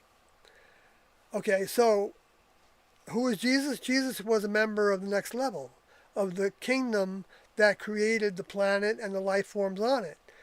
The mineral kingdom, the plant kingdom, the animal kingdom, the human kingdom, as stepping stones into membership in the evolutionary kingdom level above human, where they have physical bodies and they have physical spacecrafts. That part of what Mark was saying we're completely in alignment with. So, that it's a physical place. It's not a spiritual environment, even though spirit is part of that environment. But spirit in the more accurate way of describing it, is mind, information, data. I mean, not just data like computer data, but it's living mind. I mean, it exists. It's genetically encoded. It's created by the genes. And every human has it, and animals have it too. I think, and insects maybe have it too. I don't know. I've only heard Tiendo talk about animals as having it, but there's forms of it that you could attribute to plants and and animal forms So what as did well. the group think about Jesus? So that he was doing a task for his older member to prepare a group of student souls to take human vehicles and then take them through a stage in their overcoming process of giving their all to their older members, and then doing the task of spreading that around the globe, uh, um, telling people what had transpired. And so then when they left their vehicles, they would come back for the final exam and the final graduation requirements. When the same soul that was in the vehicle that we're calling Jesus was also going to return, like he said he was, and demonstrated returning. Doe is Jesus, but not the vehicle. See, that's where people get uh, confused about it, and understandably. Okay, if I didn't have their mind to sort it out, I wouldn't understand it either. But but there's a big difference between the vehicle and the body. The vehicle is the necessary tool that the mind uses, that the souls use to overcome their humanness or not. It's a free will choice, and it's a continuous choice throughout the life of every human being, whether they know it or not, whether they identify it or not. When they're improving in different ways, and they're taking control of that vehicle, and not letting that vehicle say those nasty words to somebody, you know what I mean, like things like that, and a lot of other things, then that's evidence of next level mind. Because otherwise, they wouldn't accept correction. They wouldn't want to change. They wouldn't want to grow. But the next level has it built in to help us strive to thirst for help, and that can result in change. So we have somebody gets diagnosed with a disease. Well, if they start asking the next level for help, then the next level will help lead them to ways that they can maybe manage that disease or maybe get rid of it entirely. Or if it proceeds too fast in somebody's vehicle to where they don't have the time to be able to reverse certain things that are genetically impaired, well then the next level knows that they can take that spirit, that soul, out of that vehicle and put them in another vehicle, or have them saved for a future opportunity to come back in a future garden, or become like a base, like T was saying in that document that I read earlier in the UFO Missionaries Extraordinary. So they thought Jesus was a representative from the kingdom of heaven? Of heaven, yes. Of the next level? He was a representative from the kingdom of heaven, the next level above human, the evolutionary physical kingdom level above human. Many members. And they exist. Mark was talking about this, and I knew that this is what he was talking about, is that they don't live on the planet. They might work on the planet sometimes, but they also do a lot of things remote from the planet, with the planet directly. And there's and they can be in spacecrafts that are as big as planets, and a human can't see them because they know how to cloak it. These ideas that come through science fiction aren't by accident. The inventions on Earth aren't accidental, like the invention of electricity and the use of it isn't accidental. The next level decides when certain humans are going to take new steps to develop things, to develop technologies and things. Anyway, probably. So that's who Jesus was. So you can actually, they also said about Jesus that of all the records, that people primarily consider to be the Bible, of the Judeo-Christian heritage, um, the words from Jesus are accurate because the reason is because the next level lab crew worked very hard to keep them accurate. The red letter words. Yeah, the red letters.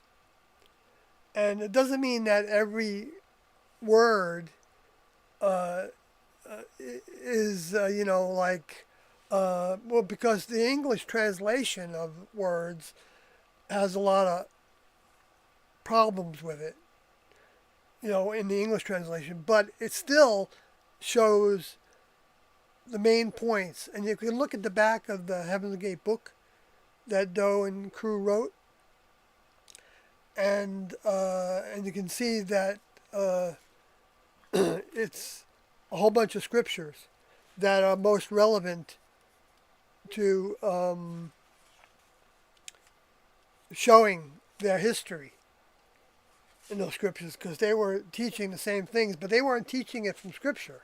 They were starting off from where scripture left off with the students, because the students weren't ready for. And it's Appendix B, Bible quotes primarily from previous representatives to Earth, from the evolutionary level above human. And it says, we hope you won't misunderstand our use of these Bible quotes. Though most people think of these records as religious, they are, for the most part, in spite of their many inaccuracies, the only historical record we have of periods when next level was relating to man. A great percentage of the materials have been corrupted by mistranslations and councils of so-called scholars.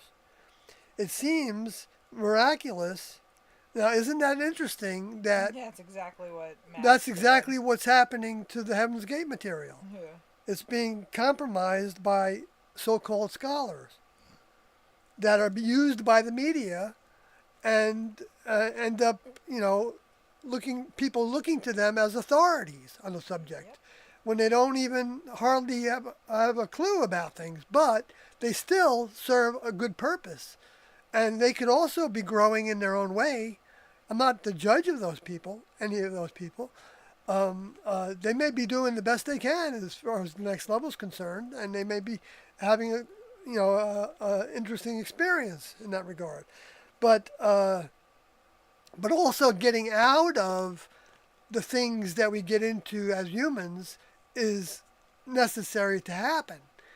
So somebody that's talking against the reality of the next level in the ways that T and Do were teaching, if they don't know that there's a potential that they could just be misunderstanding things, and they don't look for the reasons why they might be misunderstanding things, but then they just quote things that are, or they determine things based on what like what another scholar said, and they basically create a chain of thinking, that can be filled with inaccuracies that all amount to distorting the information and diluting the information.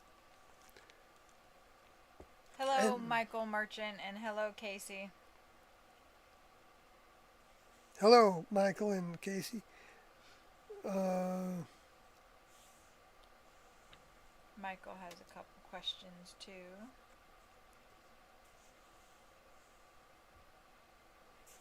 Well, let me just, since I started to read this, let me just read one scripture, or the first one they listed. The Heaven's Gate book is at heavensgate.com. You can view it online, download a version, a text thing of it, so you can look at the scriptures. You don't have to purchase the book if you don't have the funds to. Thank you for saying that. So this is from, this is in the Heaven's Gate book. It's in the Relevant Bible Quotes section. And it's from Matthew 10, verses 34 to 39. And this is saying that Jesus is saying, and there's some additional words in this because I believe they used the Amplified version because it gave some additional descriptive terms of the words that were translated into English to help with understanding them. And it says, do not think that I have come to bring peace upon the earth. I have not come to bring peace, but a sword. For I have come to part asunder a man from his father, and a daughter from her mother, and a newly married wife from her mother-in-law. And a man's foes will be they of his own household. He who loves father or mother more than me is not worthy of me. And he who loves son or daughter more than me is not worthy of me. And he who does not take up his cross and follow me, cleave steadfastly to me, conforming wholly to my example in living, and if need be, in dying also, is not worthy of me. Whoever finds his life will lose it, and whoever loses his life on my account will find it. So, it's pretty clear that, Tiendo didn't teach out of this. This isn't something that we had, meetings about understanding Scripture. That only happened one time in the 19 years where Doe opened up to Revelation 12:1 and said that T was the woman in that. And so the ramifications of that are very large in the whole translation of that chapter. But there's more questions in the chat too. And then, who is the family? Who is my mother and my brothers?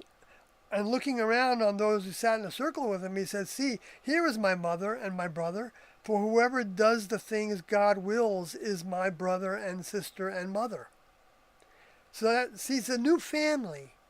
It's actually a literal family of God, but the true deities, because a lot of people don't know what God they're praying to.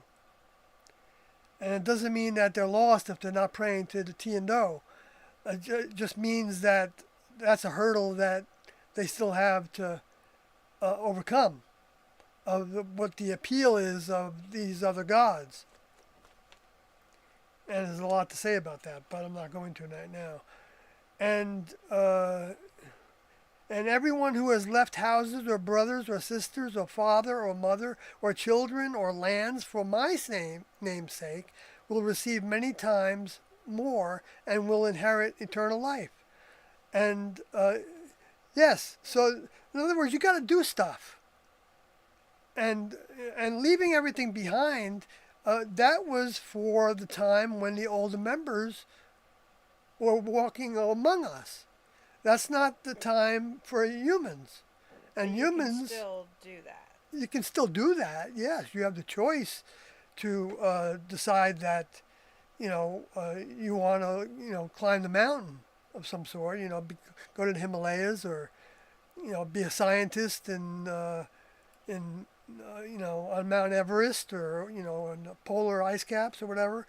And people do that and they leave. What are you talking about? The idea of leaving everything behind can take on different... I was just talking about just leaving all of your physical possessions behind, leaving your family behind, and overcoming, not climbing an actual mountain.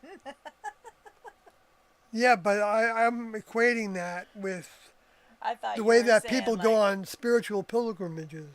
Yeah, but that's like just to go temporary. live in a cave. Well, a pilgrimage maybe could just be, well, of course it could be like lifelong, of course, like you're saying, you live in a cave, but I don't know how many people are going. Then you could become a monk in that religion, and you could, But nobody is becoming monks except for people that are in China. No, there's monks in the United States. But I mean, like, is it China and They have a lot of Japan? monks. Yeah, Japan has monks.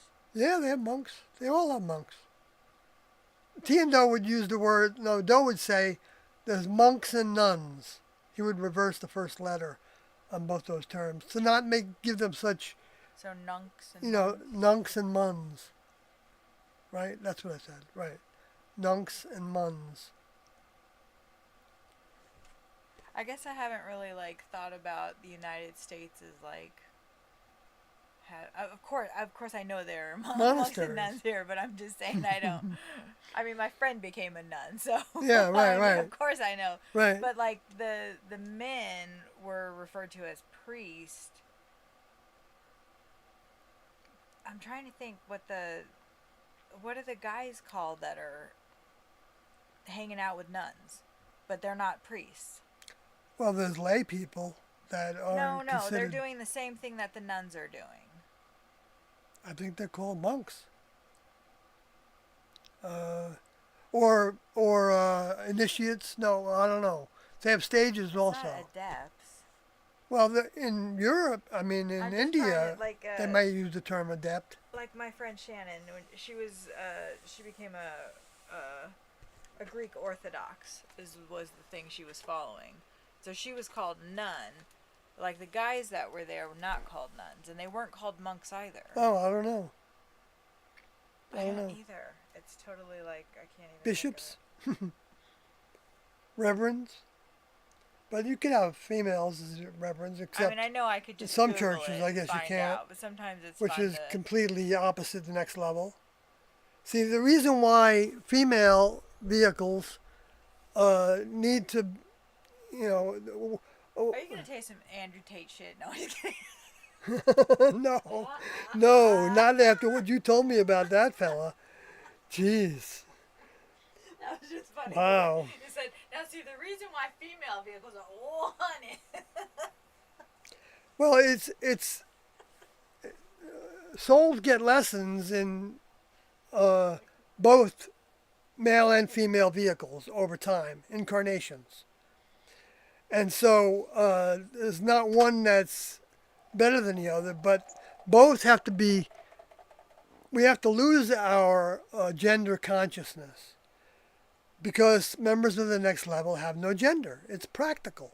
It's not moral. It's practical. Yeah, that'd be great.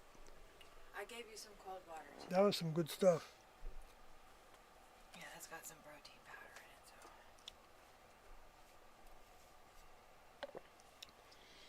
in it. So, anyway,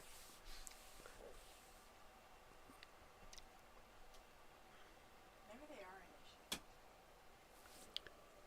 Anyway, there's some other really good questions in there that. all right, from Casey. Sorry if I got you off the track. No, that's all Casey, right. he had actually talked about that the other night. Clothed thoughts, yeah. Would you say that the group is almost like the insect kingdom in the aspect of hive mind and groupthink? No. Well, what about No, the I Borg? wouldn't compare it to the insect kingdom. But what about the Borg? Well, yeah. The hive mind. Yes. But, right. When Doe said that, after we watched the Star Trek episode, or I think it was, or maybe Next one a Generation. Star Trek movie or something. No, they did have Of the the Borg. movie, but they had it was like, oh, those are so good. Anyway, sorry. Yeah, we watched it together, and at the end of it, Doe said, "Yeah, the Borg is something about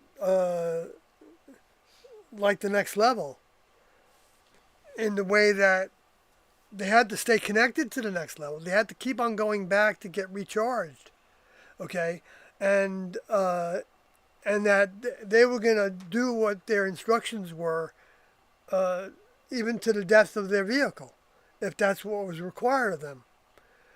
And those ways, but not as the way that they were depicted as evil, because the next level doesn't have any evil. And humans have the free will to become whatever they want to become, even if it's evil. Even if it's the definition of evil would be um, uh, influencing someone else to go against the next level. That's Dun, the ultimate dun, evil. dun. Yeah. And taking away someone's vehicle is akin to that, because Taking away your own vehicle. on taking your own vehicle away is akin to that also, except when there are certain circumstances. And then it's the right of an individual to decide whether they want to live or not. It's a human right, even though the Catholic Church says it's the ultimate sin. That shows how the next level, how the information gets distorted by the very ones who are worshiping God with their mouths, but then their hearts are far from them. Like Jesus said.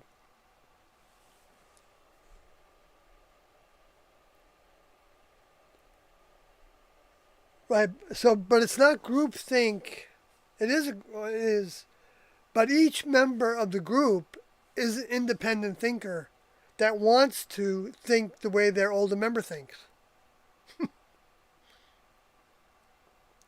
Because you get true individuality when you become a member of the next level. Because the human kingdom is filled with vehicles that think that their thoughts are theirs, when who knows how many of those thoughts are coming from discarnate humans and coming from thought forms that are just floating around the air and landing wherever they will for however long they exist, and whatever power they have, or from the space alien souls actually trying to beam down thoughts to people on how to think, and that gets translated into what the political people do and the generals do, and all those things, leading the people in different directions, which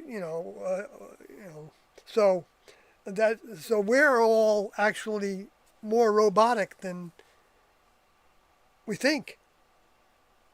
Next question. And if you try to change some of that roboticism, you see how hard it is. Wow, I got him. I'm a murderer. I didn't kill it.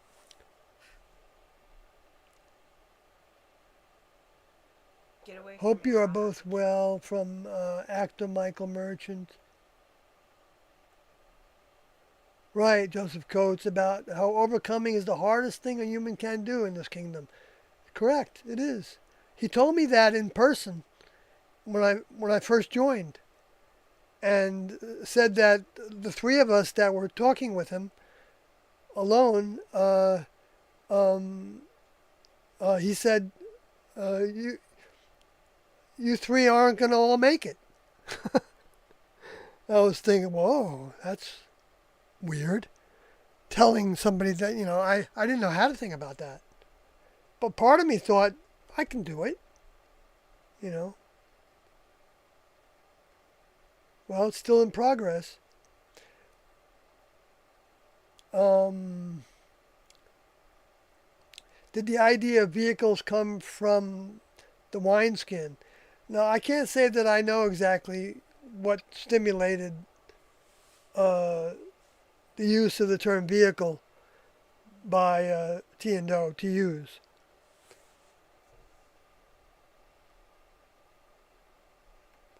But see, the thinking of it is put into the ether by the next level members that come to the planet. They're actually inserting their minds into this atmosphere, and people that are attuned to it can pick up aspects of it and even come up with terminology that the next level would choose to use to describe what they were teaching, because they're bringing updates. And so vehicles was that wasn't, like, think of all the words that are used for the body, in the spiritual communities, right? I don't know if I had one on my tip of my tongue and I just lost it. But no, not tools. I mean, tools are used sometimes, but as well, the temples. You know, like our body is our temple, like Jesus taught, which has its truth to it. It's the demonstration of what our minds are on. You know, because the temple is where a soul is worshiping their older member, the Lord. They're using that body in service to the Lord if that's their choice.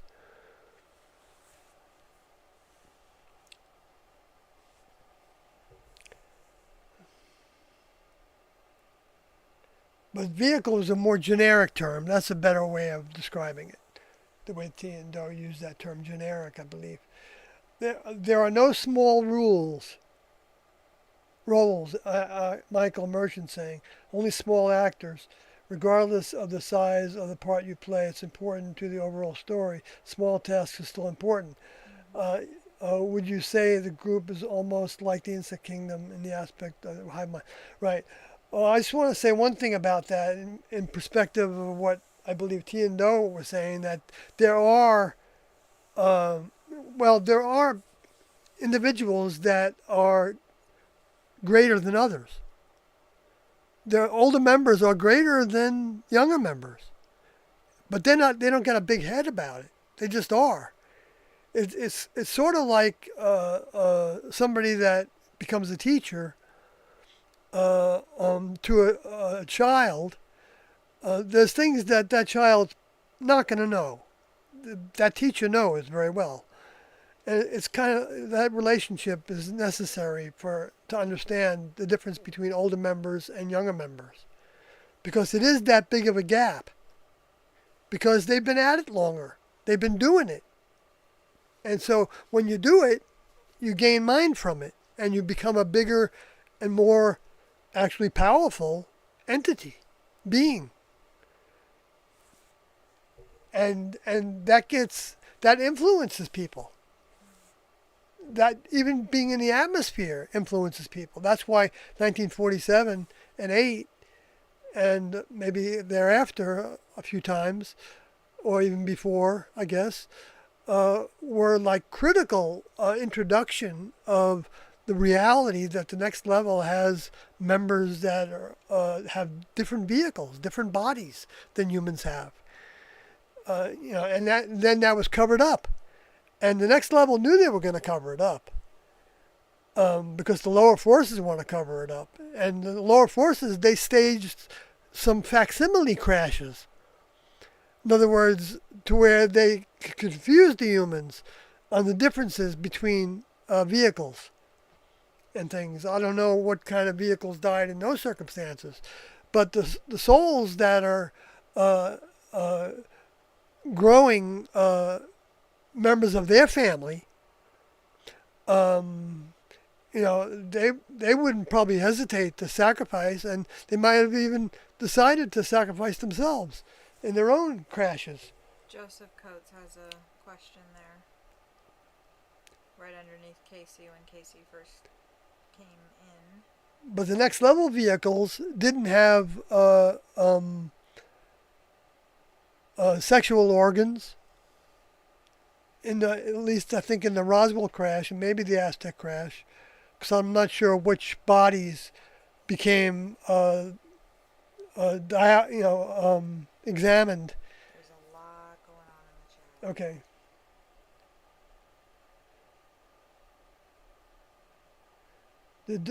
Did Doe ever talk about ways of dealing with cluttered thoughts, or of any ways to unclutter the mind and ties?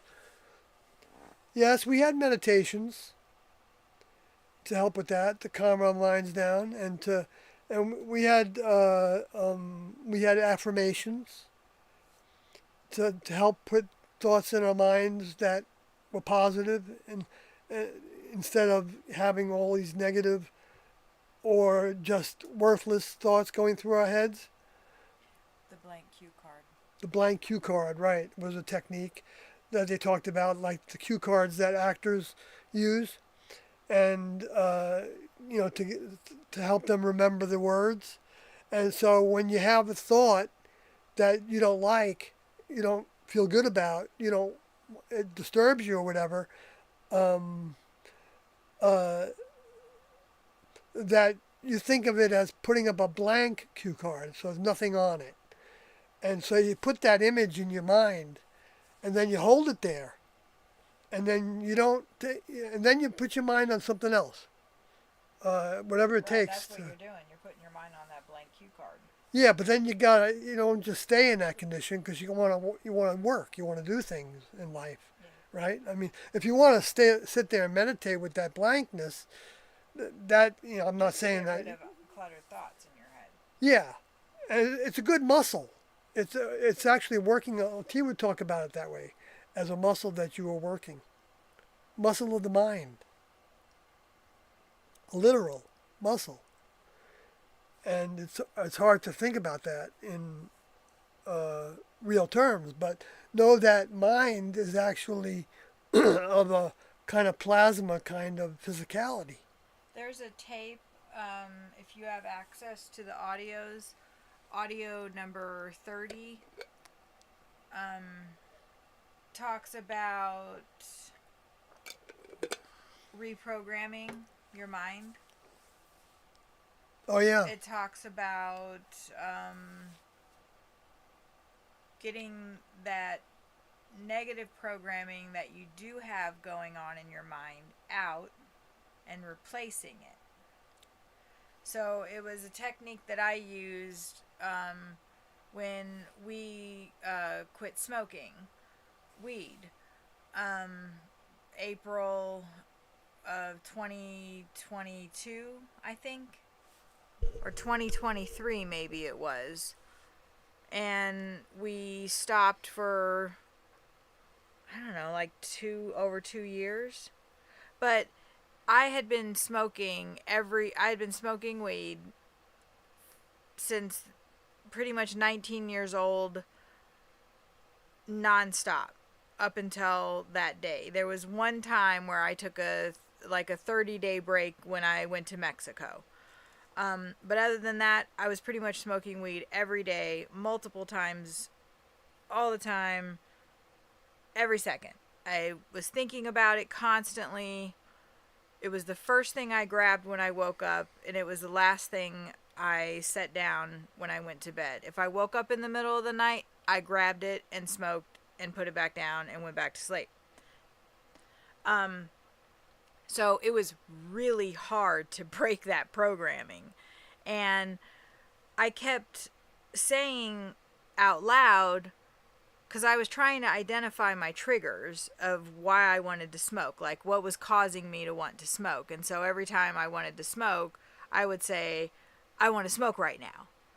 And so I was just reinforcing, that I wanted to smoke. But I didn't want to smoke. I was quitting. And so I listened to that tape, number 30, and I did what one of the suggestions was, which was tell yourself the opposite. Tell yourself the truth.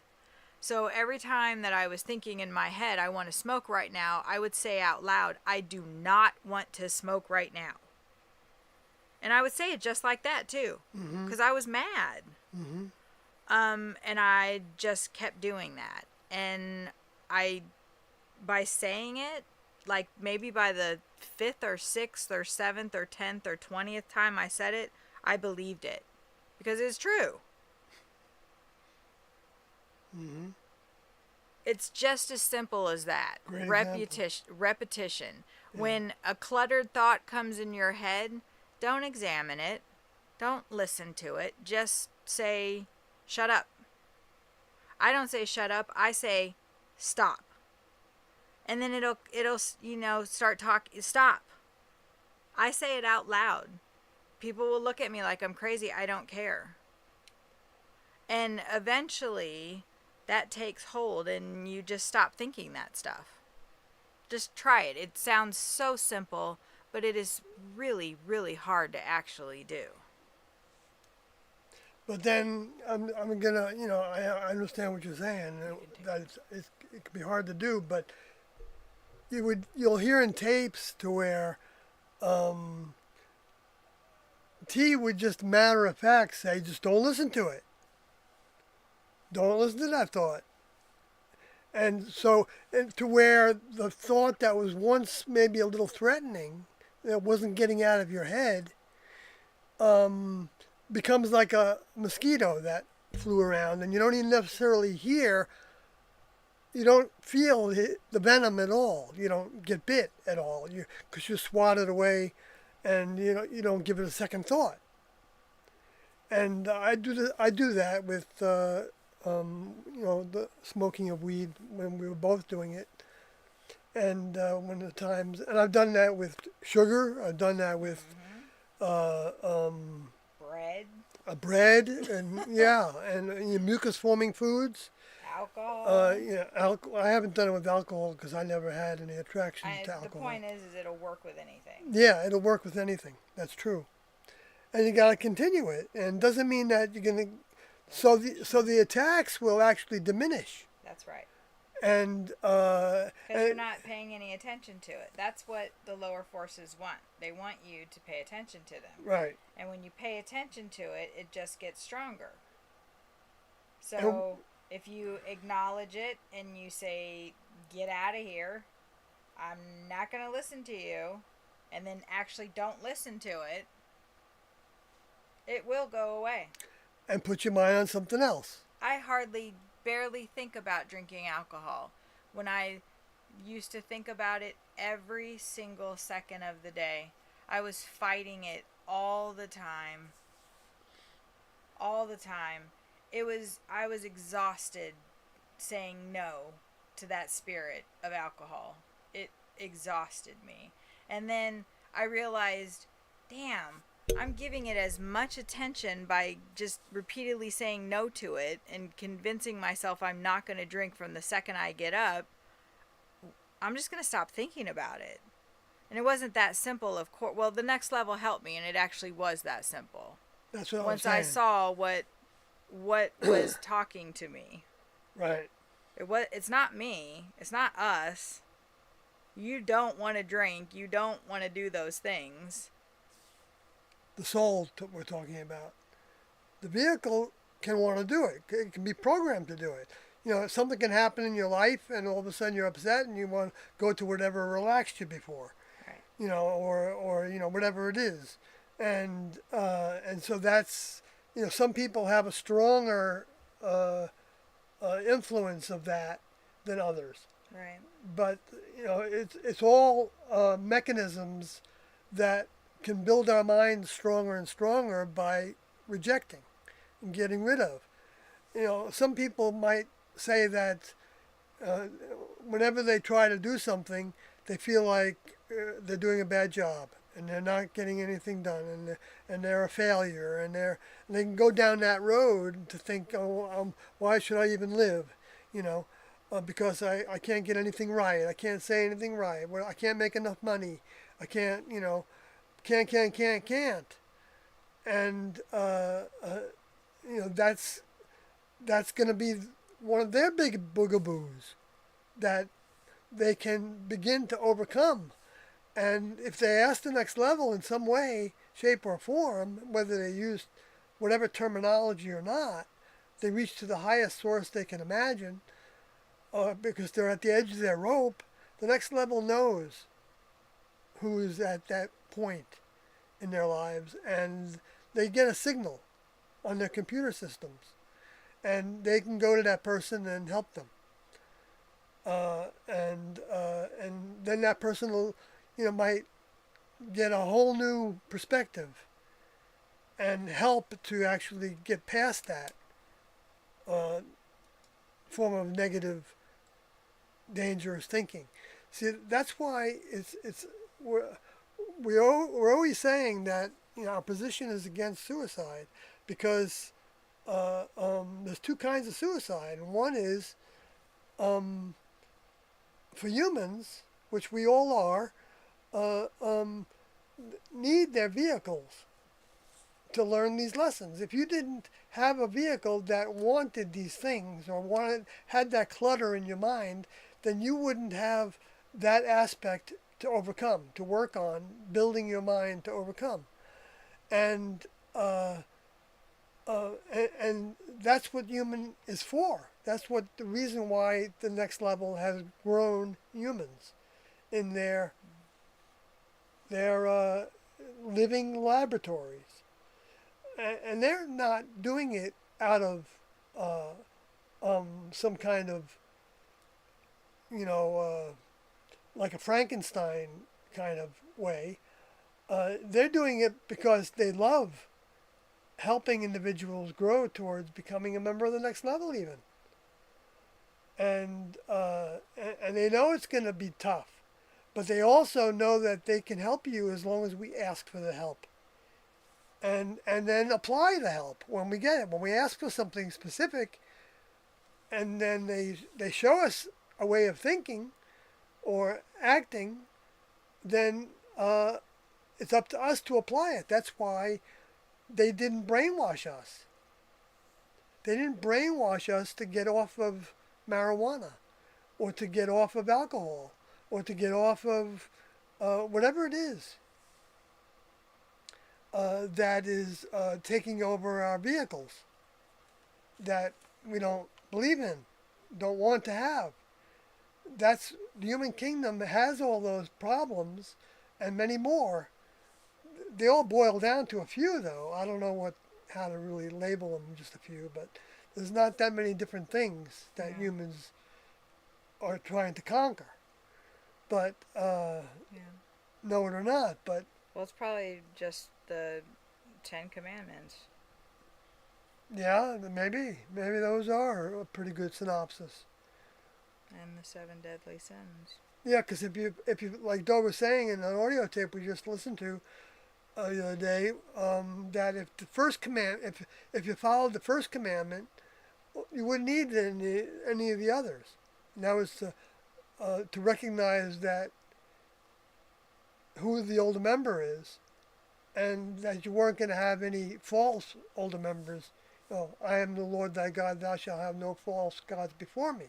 So that, I believe that was probably T talking to Moses and those students that were beginning to be in the classroom. Well, and I heard somebody say just recently that if you couldn't follow the first commandment, then you probably couldn't be expected to. Well, and I think Doe said that. But I also heard somebody else just say that, just like a news commentator or something, which was kind of weird because we had just heard that on a tape. But said that if you can't follow the first commandment, you certainly can't follow the rest either. Well, babe, I don't think that's true.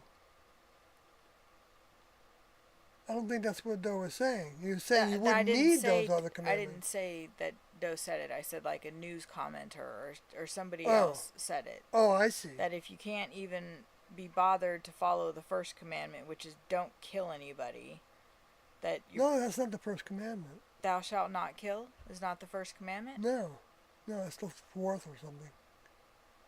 Not that the order is necessarily... Well, it might be an appropriate order. I think the way that Doe talked about it, I guess it could be thought of that way as the order being important. But no, it's I am the Lord thy God, thou shalt have no false gods before me is the first commandment. But then Jesus updated that actually to say that love the Lord your God with all your heart, all your mind, all your soul, and all your strength. I thought it was thou shalt not kill, you're not supposed to steal, commit adultery. Well, Jesus did talk about those because he got a question about that. And he said, yes. And the guy said, I followed all those all my whole youth. And he said, well, then if you've completed everything, then give away to the poor everything you have and come and follow me. Because he was going to take them to the next step from following the 10 Commandments, which was then taking on the commandments that Jesus taught, which would mean that you are forming a new family of God, members of that belief system, that not just system, but that process of overcoming the human kingdom, overcoming the mammalian human behaviors and ways. Because next level members don't have plumbing for reproduction or waste. They don't have sexuality, so they don't, it's not right or wrong for a human to have whatever kind of sexuality they want to have, except the ramifications of different things, but which can be a big ramification, you know, like venereal disease and things like that. But so the next level does give human kingdom difficulties in order to help them uh, overcome certain behaviors and ways. It's a gift because we won't grow our minds beyond human if we, because growing your mind isn't how many, you know, credit card, no, I mean, college classes you've taken and passed, and how many degrees you have, or how much money you've made, or how much fame you have in Hollywood, or how well of a um, homemaker you have become, or even though all those things are of some equivalence to the next level, because all things in the human kingdom are opportunities to outgrow the human kingdom by seeing through the things that are important and not caring about those things, and beginning to care more and more about what the creators of this planet have in mind for us.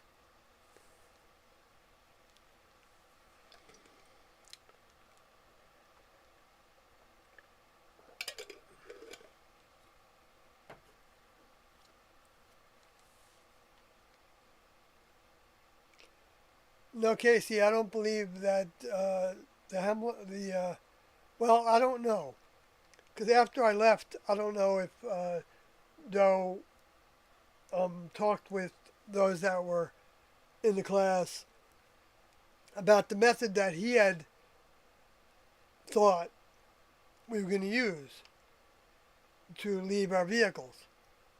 Because the other form of suicide is when your older member has, um, uh, when you weren't committing soul suicide, which would be going against your older member. And that's very easy to do once you leave or once they leave. Well, maybe it's not real easy, but it's what happens to everybody. It gets tested in that regard. And you can very subtly lose sight of how, of who is your older member, of who Doe is, and who T is. Even if you've been in the class for 19 years or 20 years or whatever it was for somebody. Uh, um,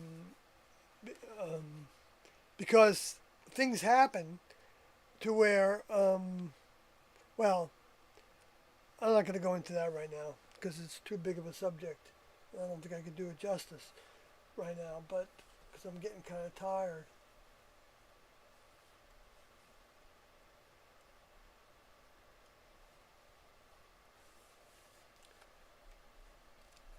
So yes, they are group mind in terms of the way that everybody wants to have the same mind as their older member, and their older member wants to have the same mind as their older member, on up the chain to the chief of chiefs, who everybody wants to have the same mind as the chief of chiefs. Where the chief of chiefs came from, we're not going to understand anything about that until we become members of the next level, and so that we have a vehicle that can comprehend uh, um, more of where the chief of chiefs came from.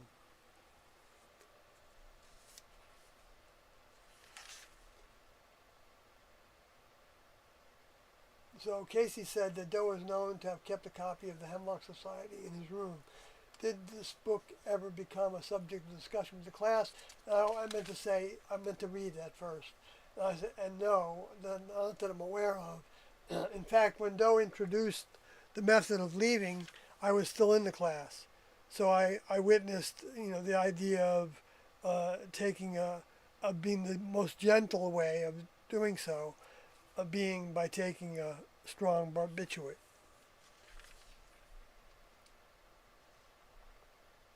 Which at the time I thought I was ready to do. But in reality, I really wasn't.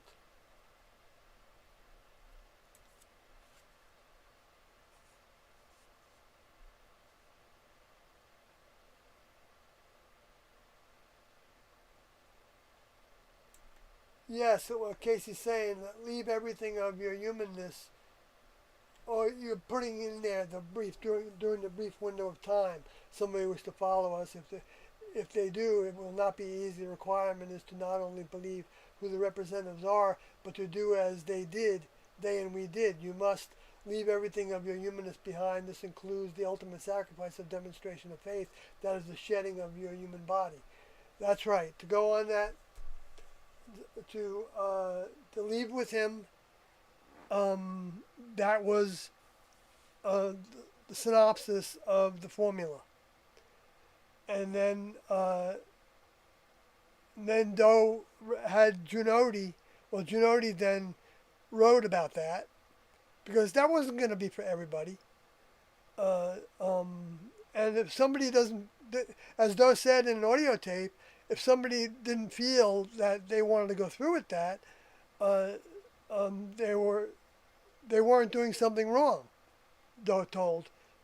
We have an audio tape that clearly shows this. And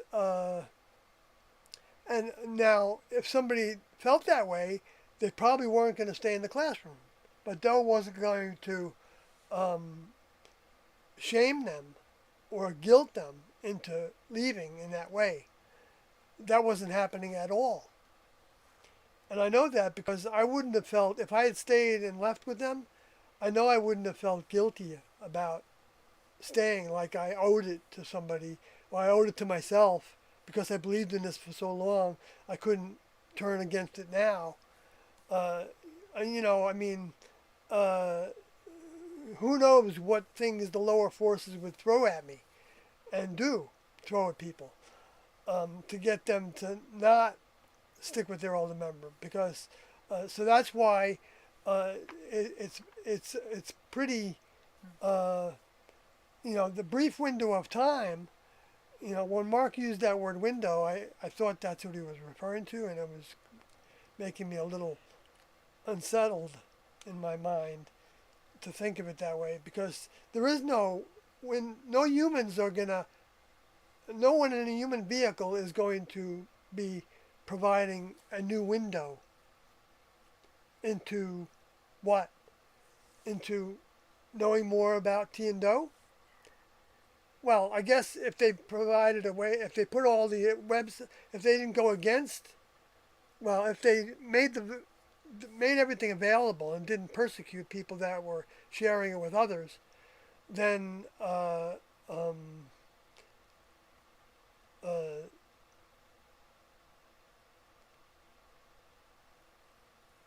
then they wouldn't be working against the next level's wish. But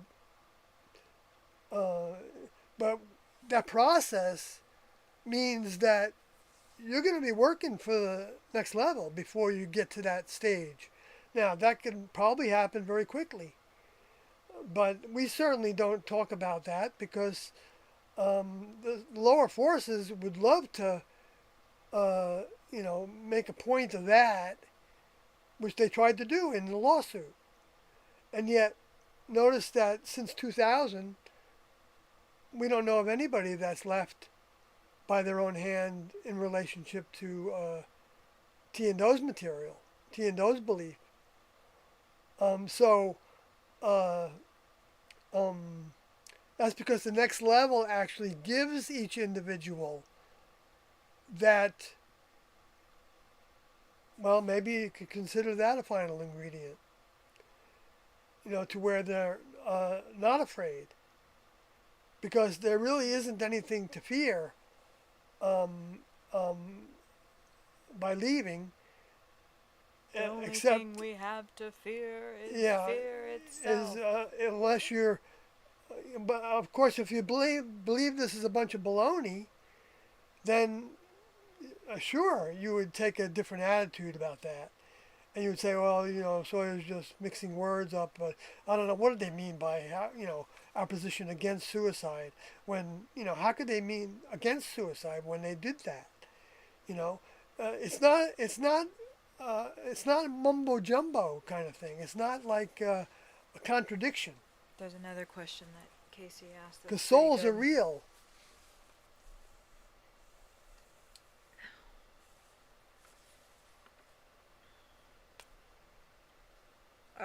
What does he say?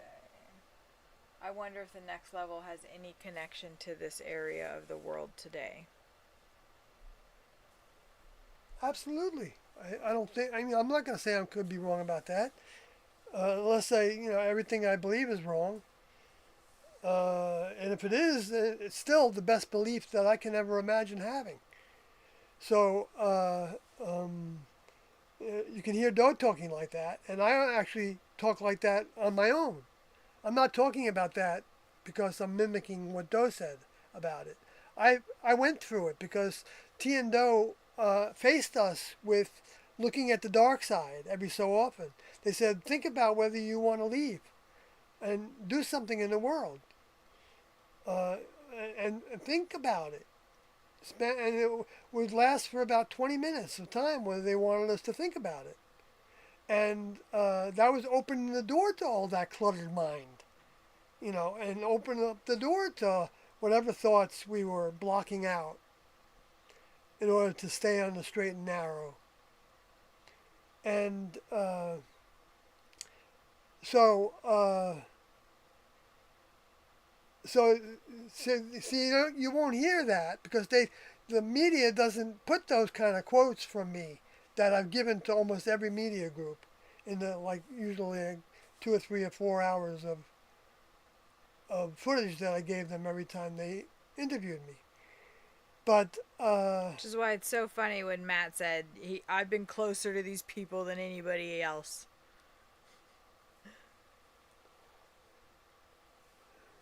yeah, it's That offended me so much. yeah, it's not true. That's not true at We've all. had some conversations. I'm not against Matt, by the way. You're I just against I'm lying. against lying. I'm against if he's doing things against the next level, and if he's doing things against us, if he's censoring the material that can be on that YouTube channel.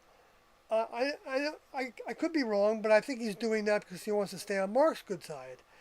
And I can understand that, if he wants to be a journalist and, another one of those, an officer in the new, window of organization that Mark's got cooking with Zeller With and people who Balch, don't believe in with the people that group. don't believe in the group, if that's, but who knows? Maybe the next level can use that somehow. They will.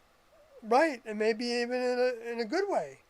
If they can make a movie that's accurate and that depicts T I and don't. Doe completely, not just T and Doe for the first couple years, they need to address it all, in my opinion, or do the movies like they gave, which is fine too, because they gave those movies to be produced, and they have the scripts. So if they're getting together to put those kind of scripts together uh, in a positive way, then power to them. Power to them. And I suggest that as they do it, they look to the next level and Doe, especially directly, and ask them if this is the way you would do it or this way when they come up with a question about things. If they start interjecting their own minds about things, then it could go downhill really fast. Or probably never get produced if they're on the right track. But if they're on the right track, the next level may help them produce it. even though the lower forces would hate it. The next level can help humans help servants of theirs that want to be servants accomplish things that they would like to see happen for the sake of all the souls that can grow a little further towards and be saved for a future opportunity, or grow in leaps and bounds, and and the next level could advance them to even significant service on a spacecraft in the next level,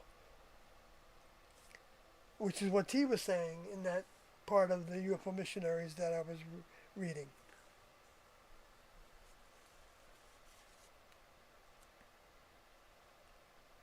So yeah, they've had a connection with this area. They've had a connection with the entire world for the beginning of the world, and before that, they had a connection with other worlds.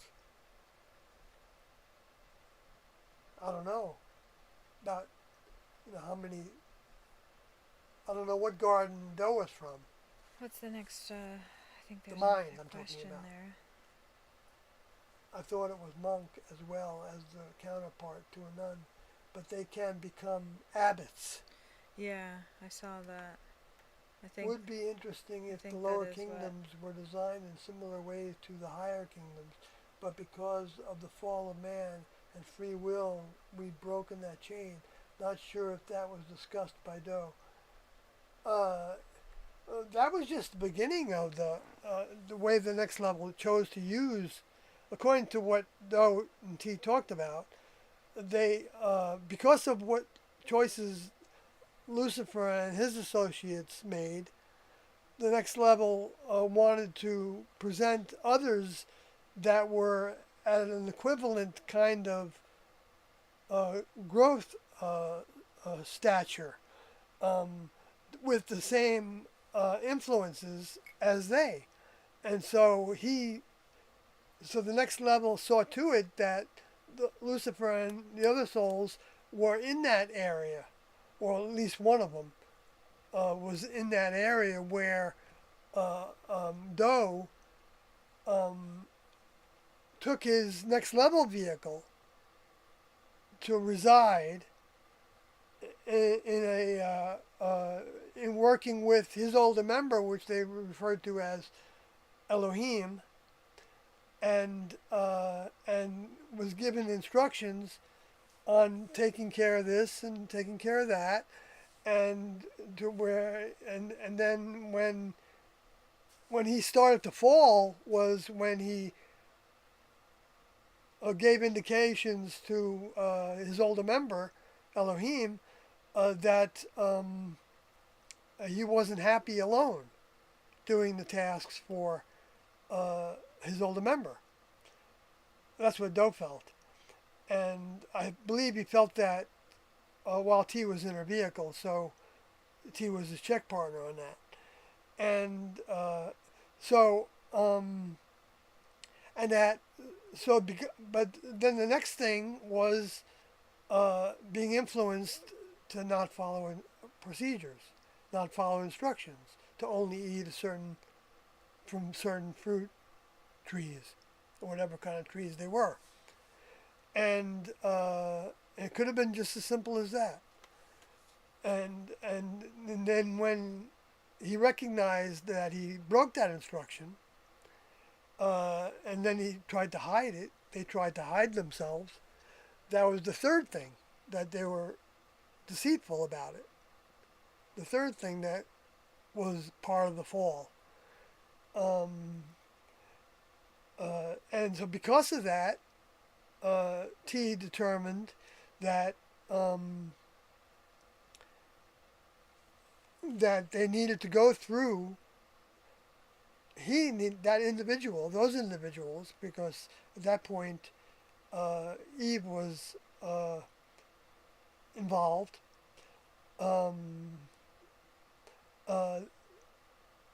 by experiencing not being taken care of by the next level, not having your food growing for you, and living in that environment where it's easy, and going through birth and of children, having to plow the fields and in order to eat and stuff like that.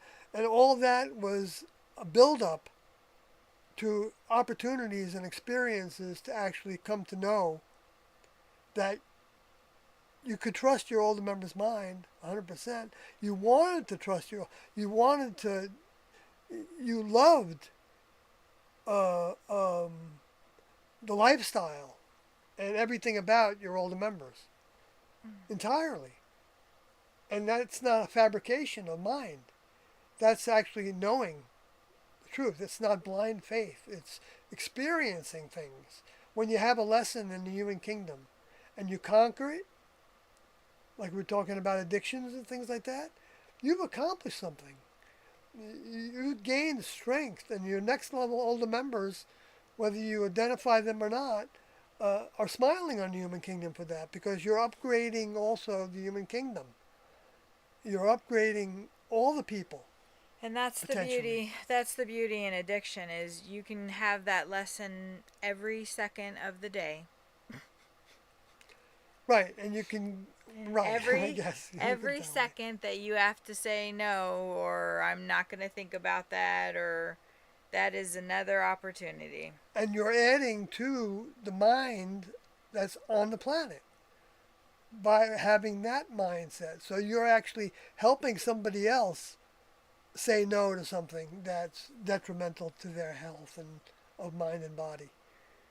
And also towards future potential membership in the next level. Right, and on the flip side of that, when you do positive stuff, next level behavior, then you are potentially influencing people to do the same. Right. And showing them examples of how to behave. And when you don't, you're doing the same thing. Right. When you do, if you lie and deceive and manipulate, you're spreading that disease. If you're negative about people, if you judge people, as lesser than you, or not worthy. I guess that's the same thing. Not as worthy lesser. of you, or that you same. you say they're going to hell. You tell somebody that they're going to hell. Hey, you don't know who's going to hell. Or they're not thirsty enough to hear the tapes. Right, they're not thirsty enough to hear the tapes. You think you have that judgment? That you're listening to a foreign source, because it's up to the individual to decide whether they're ready for that information. It doesn't mean it's going to be easy. And it's harder on the people that are sharing this, the more people that hear it, because the more negativity can build from the people that think that you're doing something dangerous for them to believe in this, because they sum up everything with the way they exited, and not understanding it, not feeling it, not believing any of it has any validity, and not understanding why, and even wanting to know. They're convinced that it's evil and that's all there is to it. That's a mindset that it's not going to lead to growth. You got some more questions there. I figure we're winding down, yeah? Unless the next level helps you, jolts you out of it. And they do. But you don't have to accept that jolt. I'm learning in my own personal journey. I was going through a lot of things, and telling Sawyer things and saying, expressing to him the thoughts that I was having, and like Sawyer was saying, doubts are good, and it doesn't matter what I think. I'm not sitting here trying to convince people to believe this or not or whatever, but for the people that, if you honestly believe this information, if you honestly believe in T and O, no matter what doubts you have, at least this has been my personal experience, no matter what doubts I have, which I wasn't having any problems with that before. It's just like recently, actually, I was struggling with that. In my greatest time of need, I'm always turning to them. And I'm seeming to be able to recognize who they are, even if I don't want to.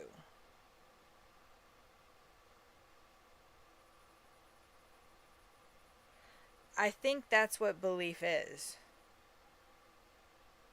That's pretty powerful, man. It's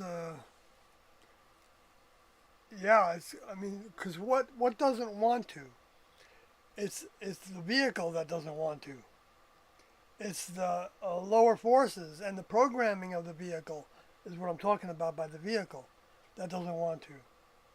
I can't help but believe it. Because we all have that programming, right? It becomes something that you just like. Wow, I know it's I know I'm not measuring up, but I can't deny it that it's real.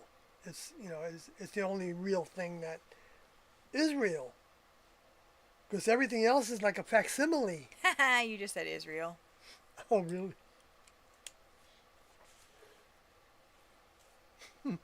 Well, Israel means overcoming. It's interesting. The That it's overcomers like Israel is the word. Israel. What Israel, like become as God. That's the first I time think I've heard is it the like that. definition. One of the definitions of the word Israel. There was some other. I think there was another. So it has nothing to do with necessarily with the people that live in the country called Israel. It's every individual. But you are Is- acknowledging that there is a country of Israel. Yes, there's a country. Are there people now that We say had a there's no country? huge Israel? argument about this the other day. Huge.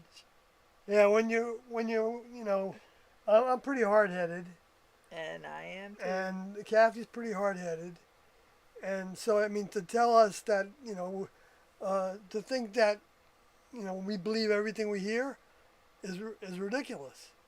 The way we go at it with each other over and over again, and on different subjects or on the same subjects even at times, because some of the subjects are in motion as we go, right, in the news and everything. Yeah. But it's to think that, and we're evidence of the kind of minds that were in the classroom.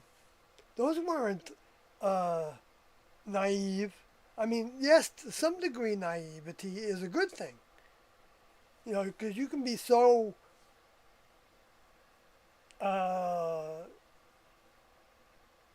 taken by something that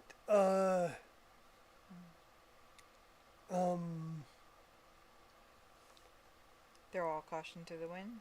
yeah, you wouldn't, if something happened that really felt bad, you could make an excuse for it.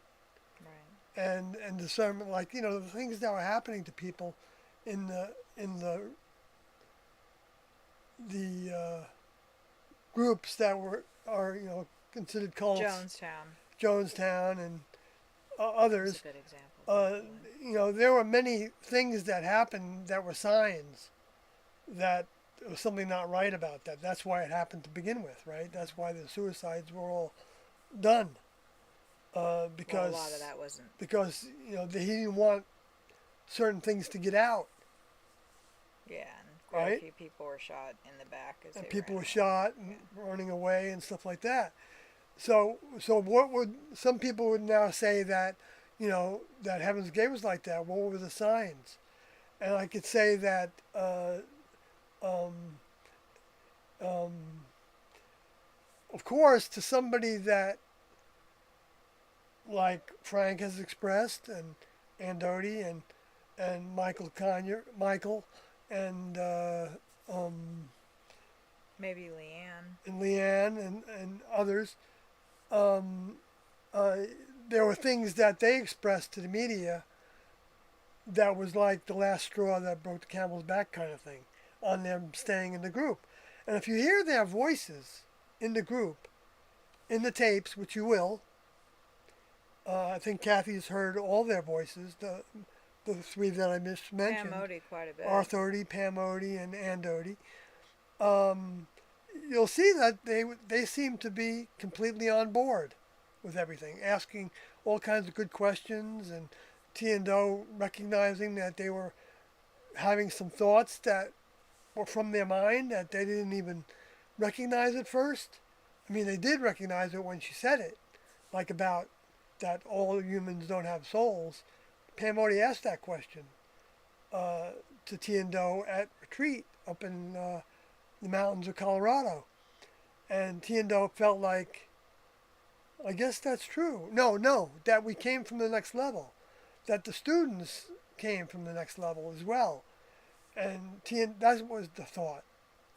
Maybe the other one too, but that was one thought that came from Pam Odie, is that she asked that question whether that's what this meant, that we also came from the next level. And T and Do said, well, yes, that's true. And then when they saw the way that students were elevating themselves by that, which is something that I did in my mind, I felt like, wow, I'm a big shot. I came from the next level. I didn't think big shot. I just had that. I mean, there'd be a reason to feel good about that, but you can let it go to your head. And so the next level then gave us instructions to say, they came to us in a meeting and said, that's not exactly accurate that you came from the next level, which I think now meant that you actually haven't graduated to full-fledged membership. You're like a student still, and you're still going to have to go through overcoming before you get a next level vehicle that is a permanent member of the next level, a vehicle that's imperishable and eternal. Though it can still be killed, but they would just go to wardrobe and get you another vehicle if you lost that vehicle, which Do talks about in session 7 of the Beyond Human tapes.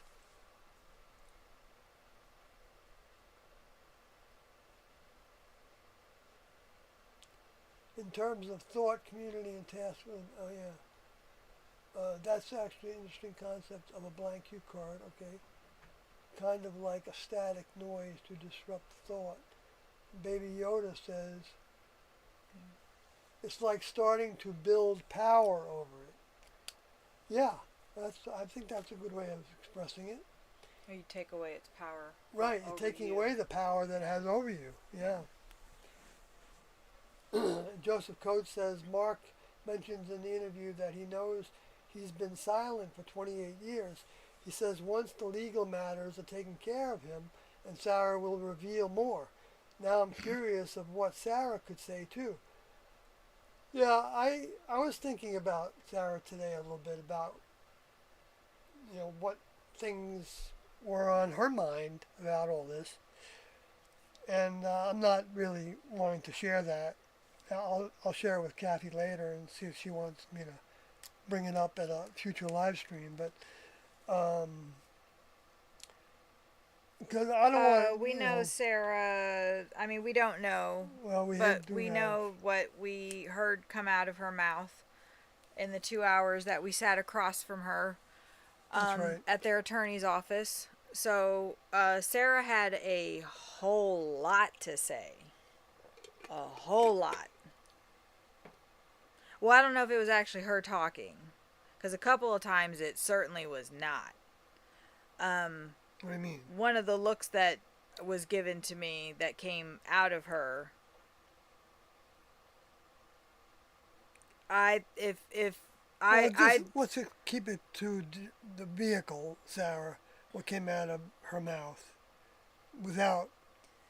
So, when we talked about the older member image that Alodi had made, and that we wanted to put that on t-shirts or make a doll. And she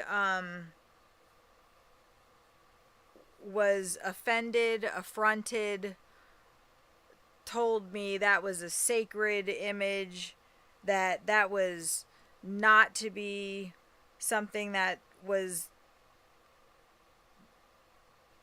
she didn't want it out like that. She I was didn't think witness that to what Kathy's people saying. needed to be seeing that. She felt that that was like something that needed to be on an altar hidden away or something. That's not the words that she used, but I wish I could remember exactly what she said. But it was basically, that was a sacred image. And So and no that was the answer to that question. and that nobody should be using that image for anything. When I told, and that nobody had it. That's what, she was like, nobody has that. And I said, you do realize that people have that as their profile picture on Facebook. And she did not like that idea at all. When we brought up that it was a picture, that it was the only picture on the mantelpiece of the room that Doe was in upon his exit, which would indicate that he knew that the media was going to come in that room and that was going to be filmed. So you would think that that would mean that Doe wanted that image of the older member for everybody to see it, and they did put that image on their website as well. So I was confused about her reaction to that. So that was one of the things. Like putting it on a T-shirt was another thing that she said disservice or about something to the music was, she said she got mad when Sawyer asked her about the music, if he could put T and Doe's, voices and what they were saying in some of the tapes in with his music. And she flipped a gasket. That, I think, was the one time that her voice raised and cracked. And she said across the table to him, Sawyer, you know how Doe felt about your music. So, which I didn't know how Doe that felt was about another it thing either. that Sarah said. No music in the class. We didn't do music. And I think I said that there was music in the class. So it's funny to hear tapes where in the background there's classical music playing. That's funny, because I didn't think there was any music in the class, according to Sarah. It's funny that at the beginning of every single Beyond Human video there is a bell sound. Right. That's music. It's funny that T and Doe listened to music and occasionally passed it on to the students to listen to it as well. It's funny that we listened to a tape where they talked about people potentially playing music in a next level way, but there was like at a meeting, no music. And and then later in 1996, Doe was talking about, oh my God, going to a musical. And it was on roller skates with laser light shows, and thinking about, that would be cool. Maybe we could do something like that. So there was no music in the class? Oh my God, Doe is a music teacher too. Sorry, my sarcasm is it's just the things that they said to us were just so contradictory. It was honestly unbelievable. What else did Sarah say? Sarah said that they were given the Alodi picture, and I guess that meant that nobody else was supposed to have it. They were given a lithographic print. Right. After they left the group, I think, or maybe while they were still in the group. I'm not sure when that transpired. They also told us, indicated by the way that they said it, that they were too busy identifying the dead members of the group, and that's why they weren't over at the storage units taking all that stuff out. there was a lot of stuff that Sarah said that definitely changed my viewpoint of who was running the show and who was suppressing the information. Sarah thinks that Sarah said that people would take Doe's voice and turn it into sex stuff. That they would, she told both of us that, with her lawyer present. I don't know if they recorded the meeting. I wish we had. Yeah. So a lot of stuff Sarah said. She actually had a whole page, like a 2-page thing to read out. She started the meeting. And she was wearing white robe kind of like stuff. Like she looked like a Hindu priestess or something, wearing all white.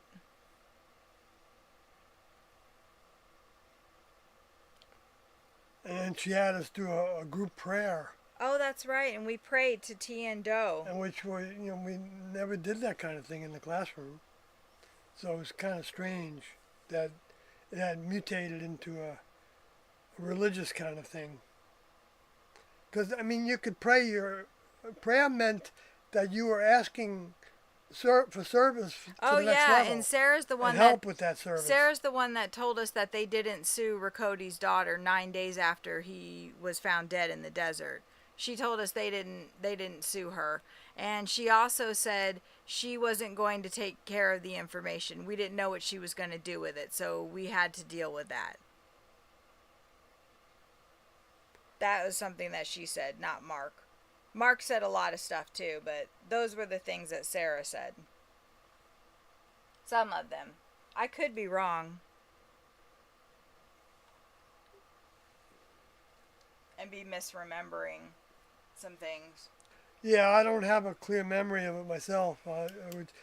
I've noticed that Kathy does have a pretty good memory. I felt so like walking into that as somebody that was like so excited and believing and then like what happened in that meeting, and I just couldn't believe it. And then they wouldn't. Something about you being a new believer. Oh yeah, they said we're thrilled, or we're so excited to see some buddy believing. And then we met with them in November, and by May they served us with a lawsuit. Actions speak louder than words. And the legal matters he's talking about, maybe he's got more than one legal matter, I don't know. But we certainly have one legal matter that... Yeah, hopefully they're not still going after Ryan and Chloe, because we don't have any relationship with them anymore, hardly. I don't think they are. It's not... We don't have, we don't... That's not to say we're not friends with them or whatever, but it's, They did try to keep up with them and warn them about... they threaten their business. Their old ways, going back into their old ways, is what Chloe told me, I think. He said in a letter. No, we got the email. Oh, we got the email? Yeah. Their attorneys emailed Ryan's attorney and basically said, don't deal with Kathy and Sawyer, and if you do, then we're coming after you again. Yeah.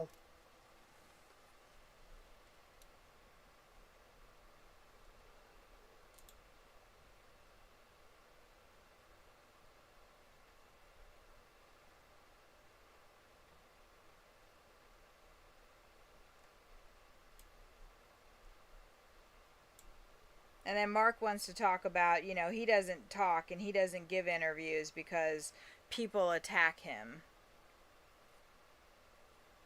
And those people are, us and Carlotti. I don't know who else is attacking him, but So he's blaming he blames not releasing the material on Sawyer as well. He said, I'm not going to release any of the tapes until Sawyer and Carlotti scrub everything that they put online, which there isn't anything anymore because it's already all been taken down years ago. As long as they take everything downtown down and they don't share any of the information. And so I said, okay. And I got Sawyer to agree to that. Carlotti and I did not have a relationship at that time. This is before they sued us. Sawyer agreed not to play any tapes anymore, not to send any tapes out to anybody anymore. We imposed a preliminary injunction on him willingly to meet their demand of doing that. And it still wasn't enough. They still said, no, we're still not going to release the tapes.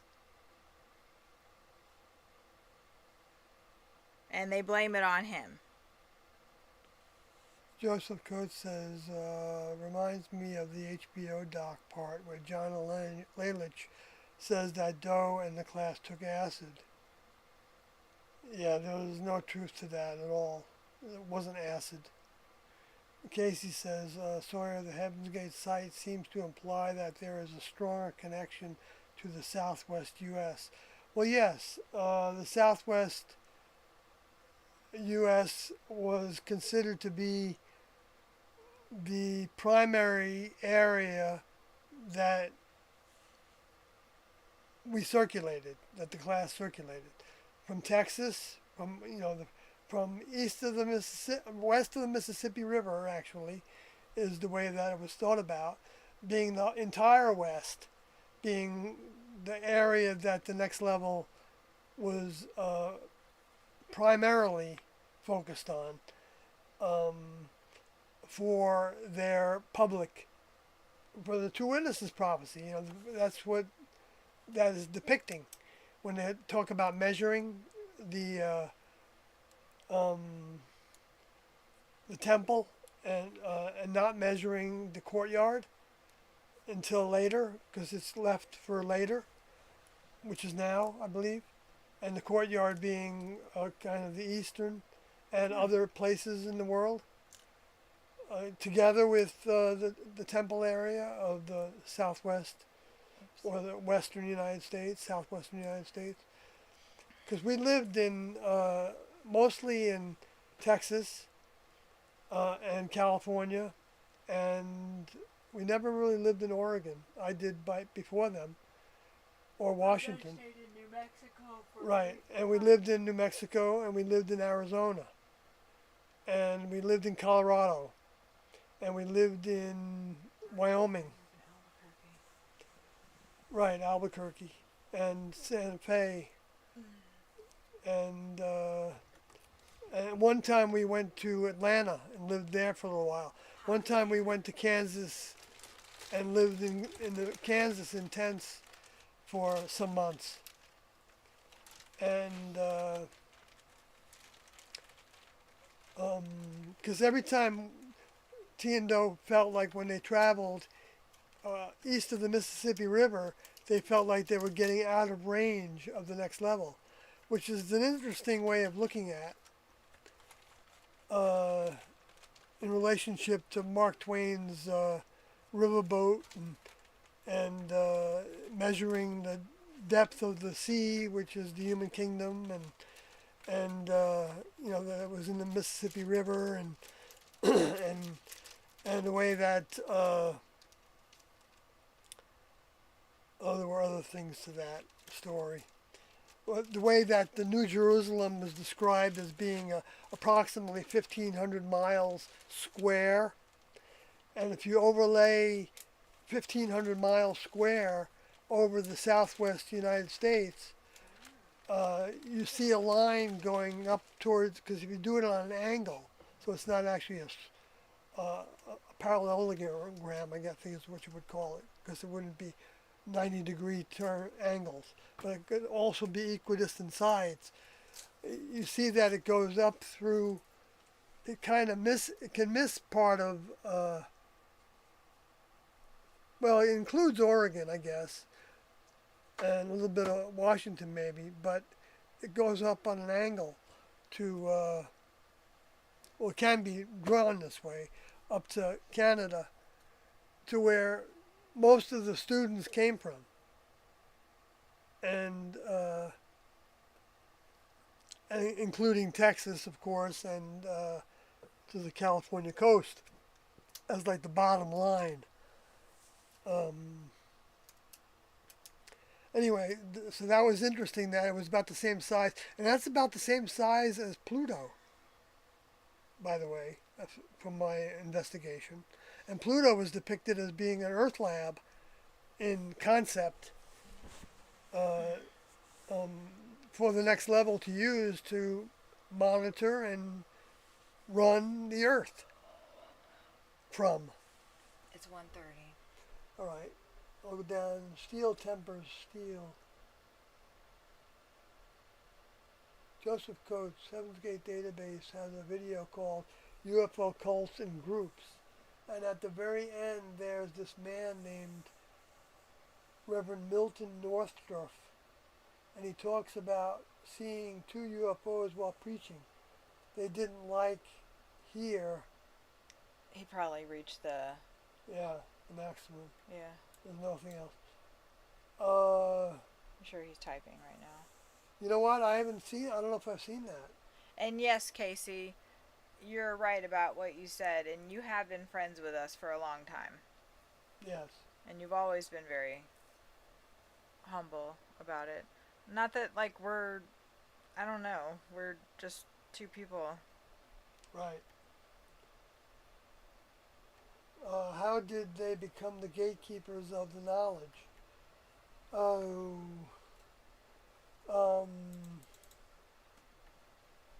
well, they were given tasks to do by Doe because he gave former members tasks to do, like he gave Riccoti tasks, and Riccoti was out of the class, maybe as much as he was in the class over time. So Doe didn't want to cut people off that were believers.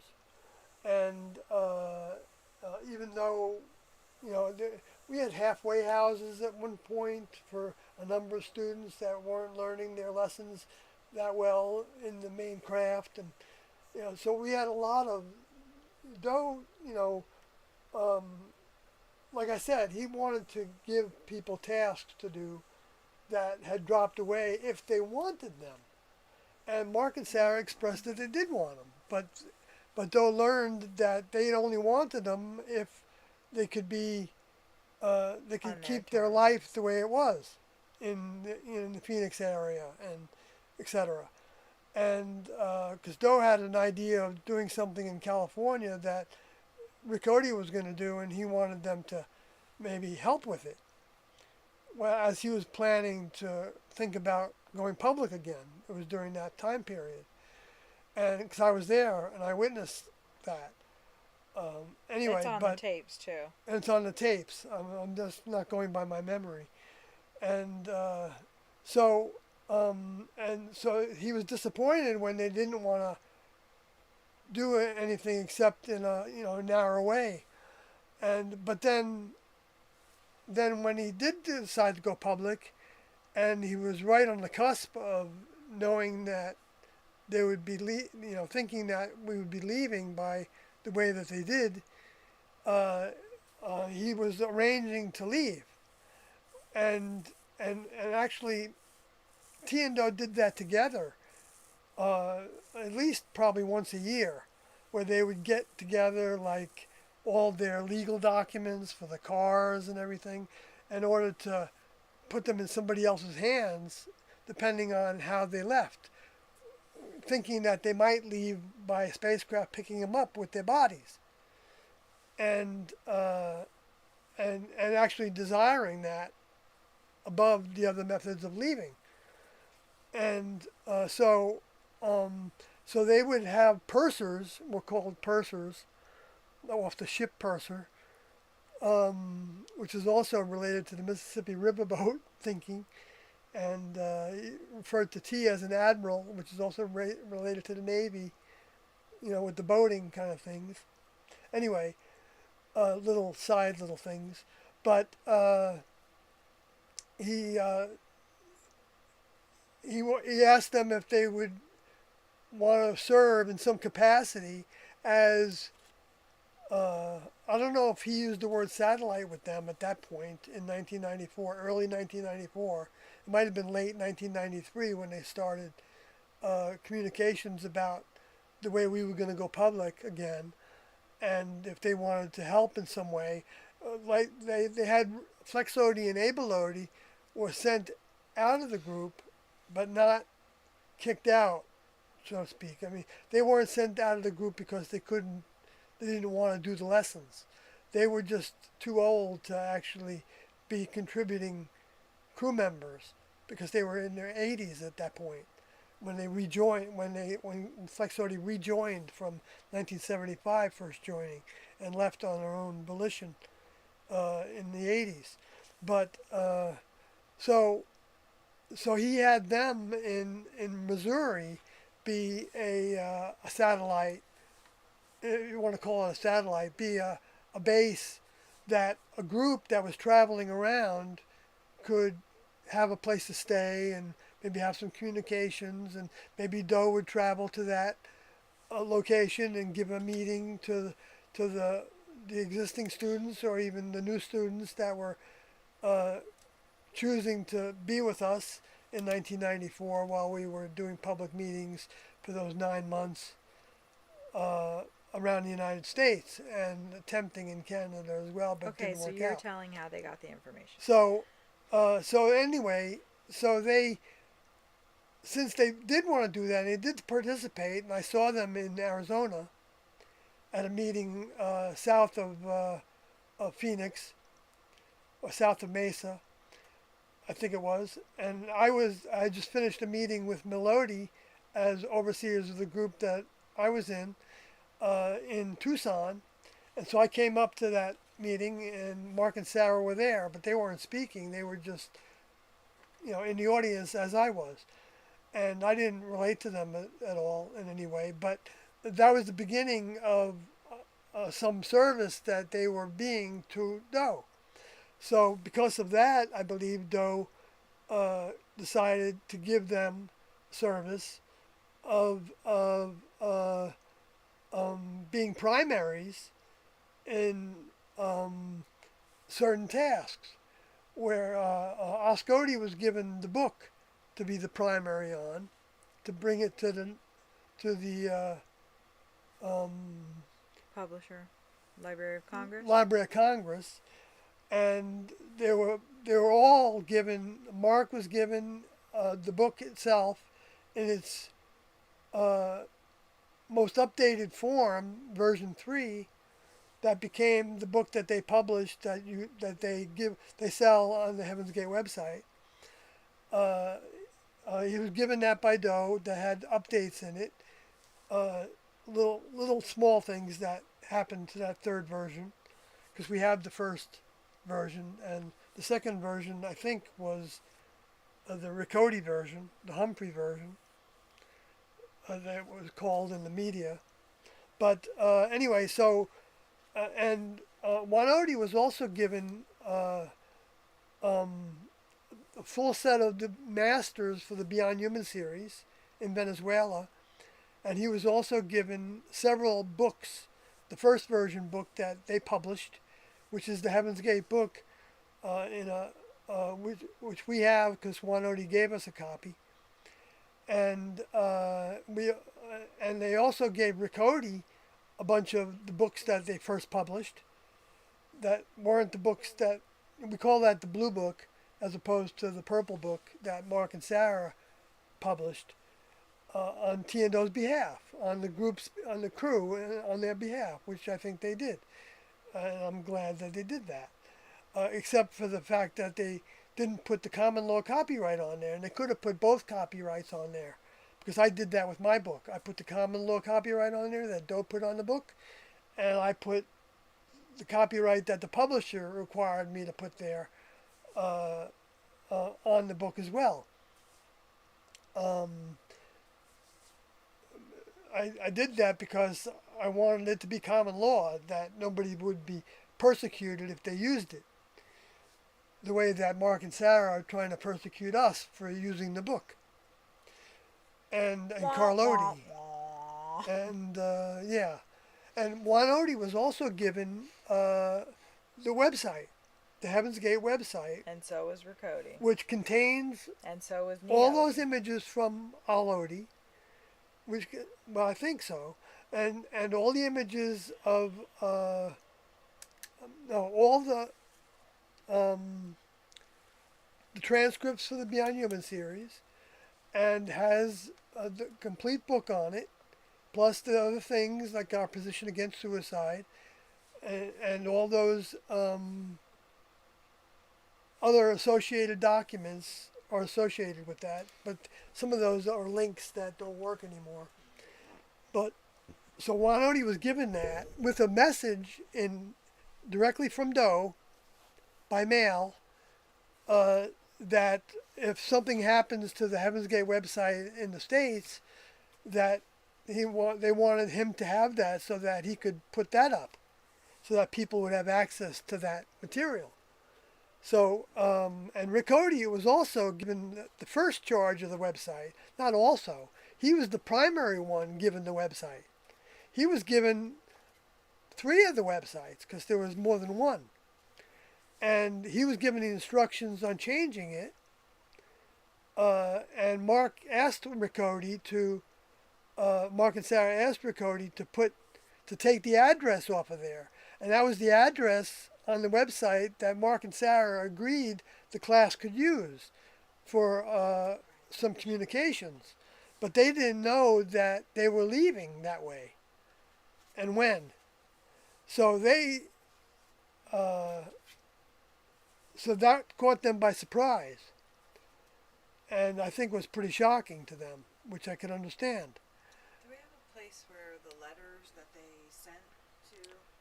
Because I think that's the best thing to do is read the letter that was given Yeah. to Mark and Sarah.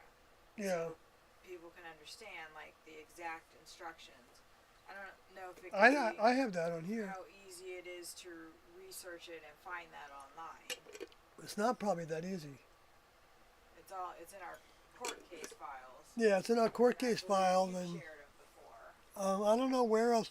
I know I've shared that. That's the instructions as far as Yeah. we're aware of. Which I'm And getting to. Mark and Sarah will not reveal any other Yeah. instructions that they claim to have received. Now I believe the way that Mark and Sarah are thinking about this, and they expressed this, unless I didn't understand it correctly when they expressed it to me in person, was that I'm getting tired, so Yeah, I'm it's losing late. it. Well, I can read that one part where they said that they were to divide. They described the storage room where they had put the audio tapes and a whole bunch of other materials. Okay, and they gave them all kinds of instructions on how to handle the cars, who to give the cars to. Different former members were supposed to get all the cars. That didn't really happen either. But because they didn't want San Diego County to get them. Anyway, so and they didn't want San Diego County to get the contents of storage either. They meaning Doe and crew. right. And so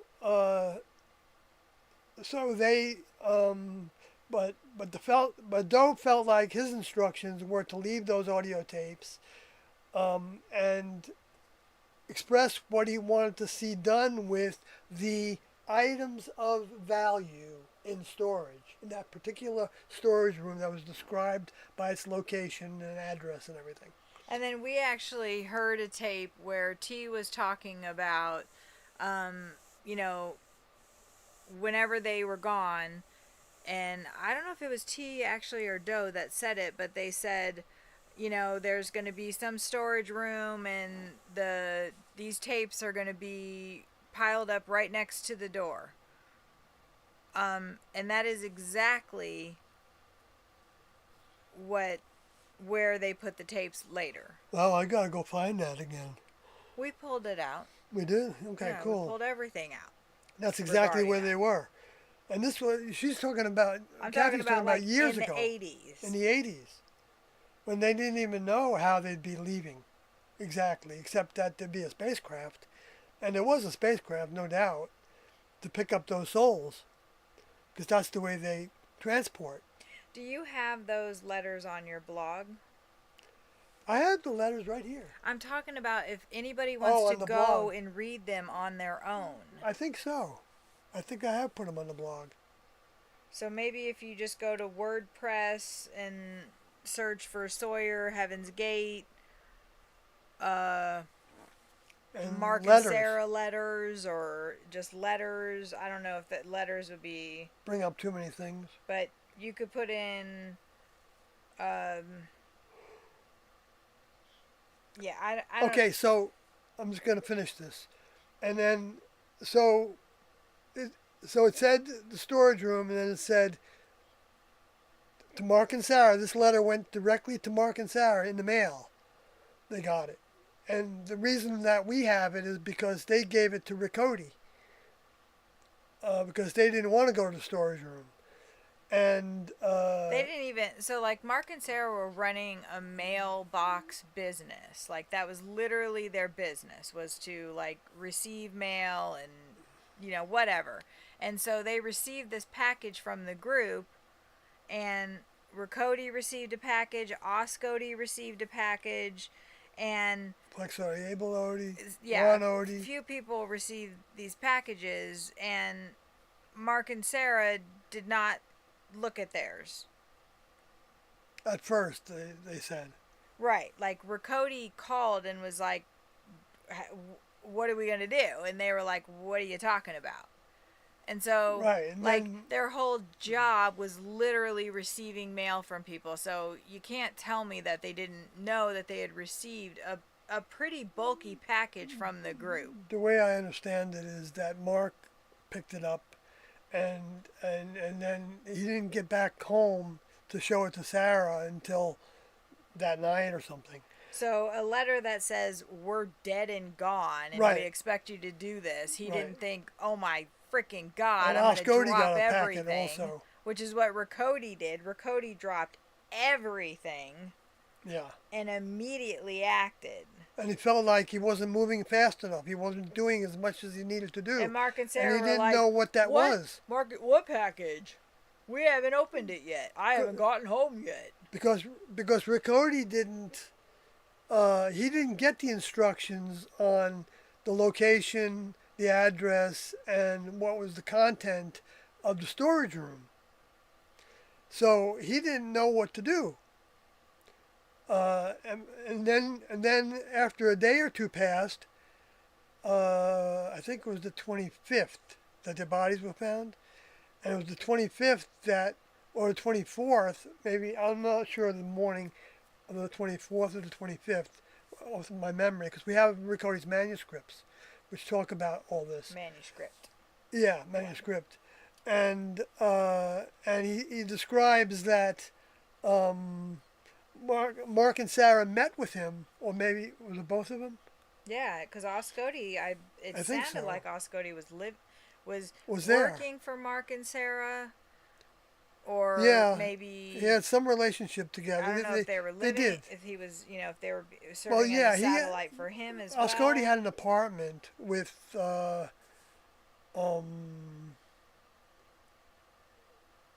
Pip Odie, maybe. I'm not sure about that. I don't think it was Pip Odie. I But think he Pip was Odie in an already apartment. I don't somewhere. want to go into all that, be distracted by all that.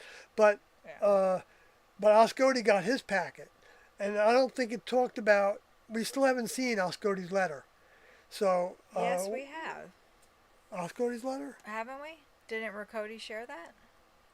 Or no? There's some part of it that was shared in the lawsuit. We don't have Neoti's letter.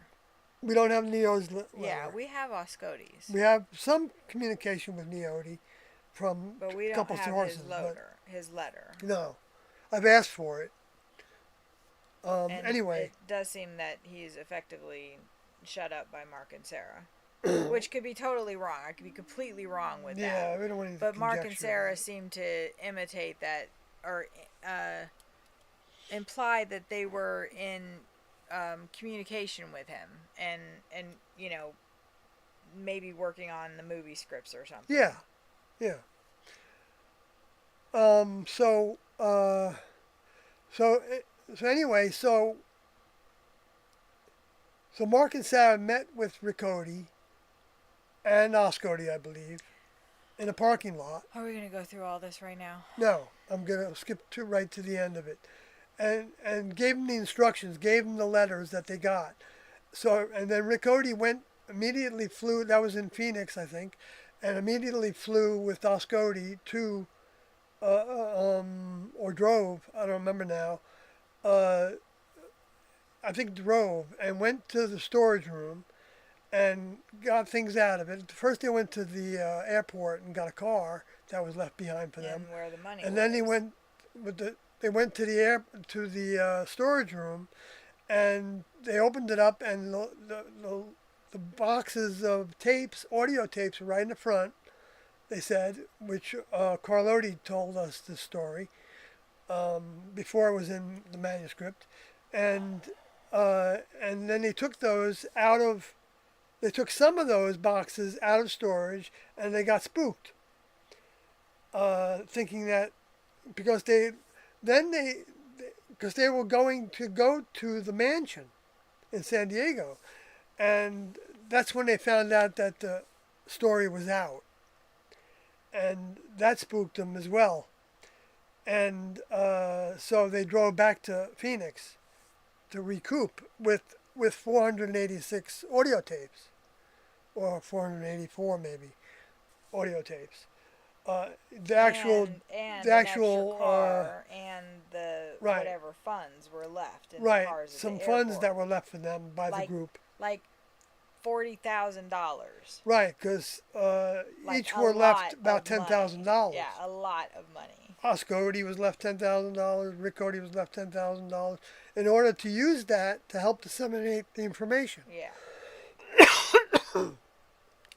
And so Riccoti started to disseminate the information right away. And he had videos made and copied, and anyway. CDs made, yeah. But Mark and Sarah didn't. And they didn't want to work with Riccoti at that time. All right, babe, it's getting really. So that's how they got. And Doe did give them leeway to handle it all the way they wanted to handle it. And that's what they've done.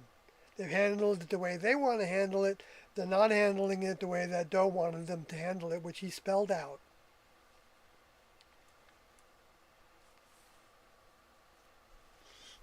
In the letter. So that's the end of that, I think. I don't know if we're almost at the end of the messages. Yeah, and there's a lot of audio. I don't know, because I was getting a lot of hate, and this is actually probably the most that I've talked in like a year on the live streams the last 2 days.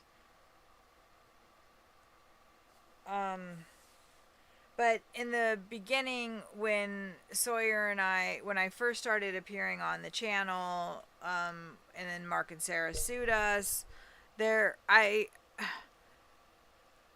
don't know if I still have those videos up, if I marked all that private, because I tried to just kind of remove my presence from Sawyer's channel.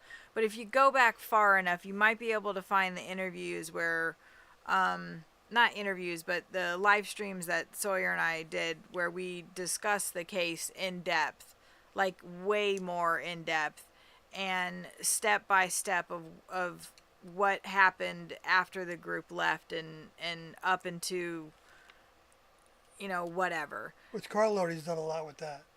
Yeah. So if you go back to those, probably around June, July of 2023. No, 2022, I think, is when they sued us.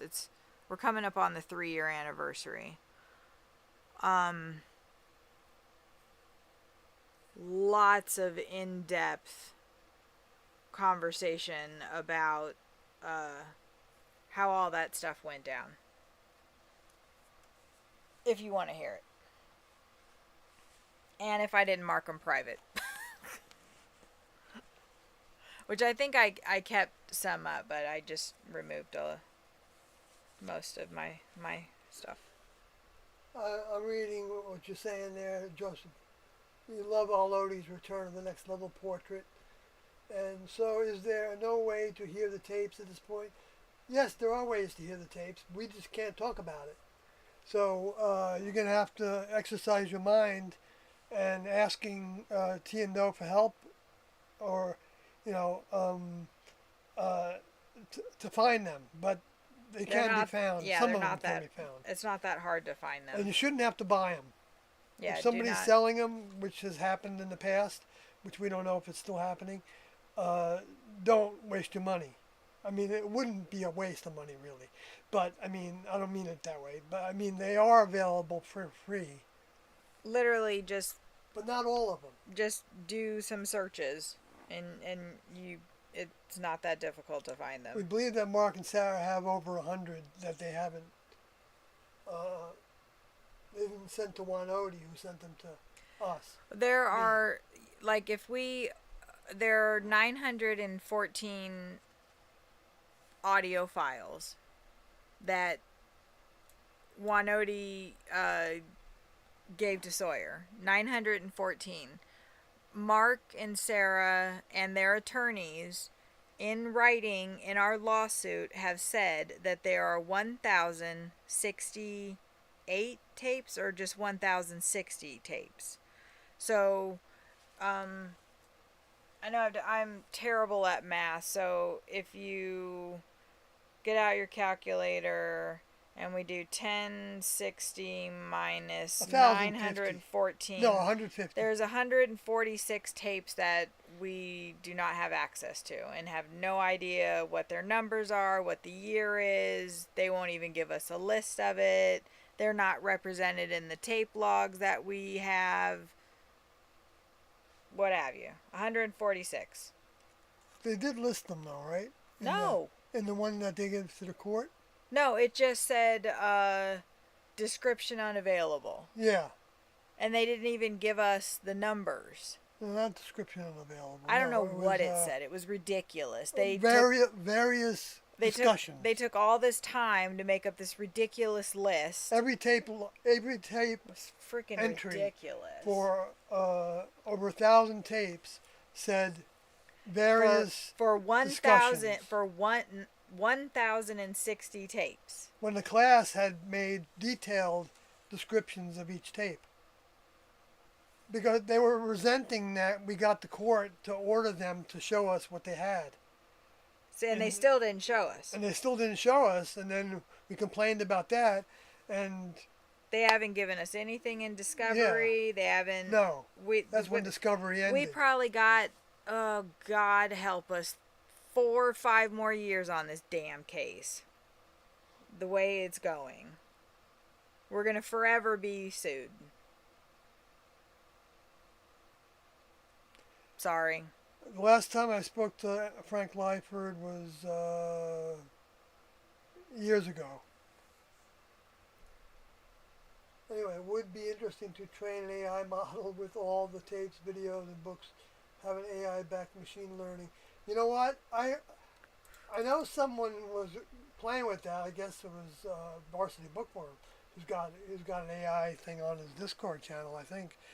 And the real danger with that is, I think what Varsity Bookworm said he was going to do was that he was going to put my blog on there. In addition to the Heavens, he said he has the Heaven's Gate website on there, which includes the book. He fed it into the AI. He doesn't have it on there. It's on the AI machine. Which doesn't mean that people have access to it. It just means that the AI has been fed that information, and so it knows that information now. Right, and the great danger of that is that, let's say you ask it a question, right? You're going to get AI putting together from keywords. That's all it does. It's using keywords Well, to you put don't. things together. You don't know what it's doing. Well, it uses complete sentences and stuff like that to put keywords together, or descriptions of things. You know, it's going to, depending on what the question is, it's going to duplicate those interpretation of those keywords, and because that's the way computers work. I know. I worked on computers for 20 years, programming, so I know a lot about how they work. So anyway, so that unless you were going to say with every little piece of information, AI knew that this was a source from the Heaven's Gate book. You wouldn't know if they put my blog in there, which I doubt he would do now, but and I'm glad he didn't do. Then you wouldn't know when it was me talking, as opposed to, unless everything that I said that was in that AI model was trained on my blog material, and it said on it that this was coming from Sawyer's mind, and then you would see all kinds of gibberish. AI doesn't do that. That's not how.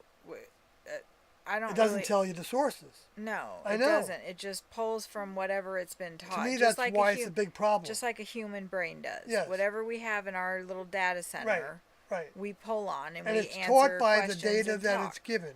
Right. It's teaching it. Right. So if you give it my blog, you're going to be teaching it to respond to questions using my blog, weighted the same as the answers to the questions that might be coming from Doe, from the book. They'd be weighted the same in terms of the answer. I wouldn't. Well, if somebody understands it better than I do, that's fine. Until it, but I need to have you explain it to me in a way that discounts what I'm saying as a reality of what I don't like about it. I think you could get a mishmash of things that there should not be a mishmash. I mean, my understanding is like when you go to Chat GPT, like you have to say to it, answer this question as if you are Sawyer from Heaven's Gate.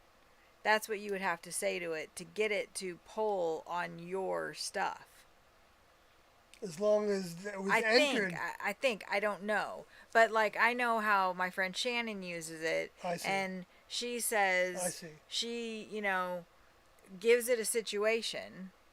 Because she pays for the $20 a month. So she gets to have a little bit smarter AI. But she gives it a situation. And she says, analyze this situation using Jungian psychological... Right. mindset. Right. From a Jungian perspective, what's the advice that you would give me on this? So it's going to pull on the databases that are regarding everything Jung said. So it's not going to pull potentially on the databases of things that Sawyer Heaven's Gate said because you didn't ask it that. So if you ask it, give me a definition of Heaven's Gate or the next level, I would imagine that, yes, it would pull from everything that's in its database that it knows about Heaven's Gate and all that. And it's going to spit out whatever it's going to spit out. Yeah, which you could get a mishmash of things from my stuff. Yeah, you could. A severe mismatch. I don't know. I mean, that's kind of like assuming the worst. No, could happen. I'm just saying. Or I don't, because we don't really understand how it works just yet.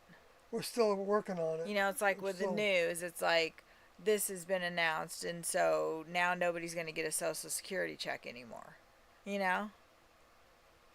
Like we just automatically jump to the worst case scenario because we don't understand what's happening. We don't know what's going on. People probably are putting that into AI's databases. Things that are happening all the time. Oh yeah, people ask Google's it all doing kinds that all the time. People ask it all kinds of crazy stuff. And Siri and everybody else. I mean, I would have to turn my iPad on, but you could say, "Hey Siri." What did Doe say about this? How is the world going to end? Yeah, I don't want to go through that. The moon will most likely be destroyed by falling into the sun, just before the sun reaches the largest of its red giant phase when it will be 256 times larger than its current size. This is from Wikipedia. So she just Oh, said... they are giving a source. Thank you, Siri. You're welcome. welcome. That the Earth and the Moon would likely be destroyed by being swallowed up by the sun. I know. And that's from Wikipedia. So And she that- did tell us her source. And there's no way that's a fact. They don't know Well, anything she said about most likely. what's going to happen. She said most likely. At least they put most likely in there. They didn't say that's what was going to happen.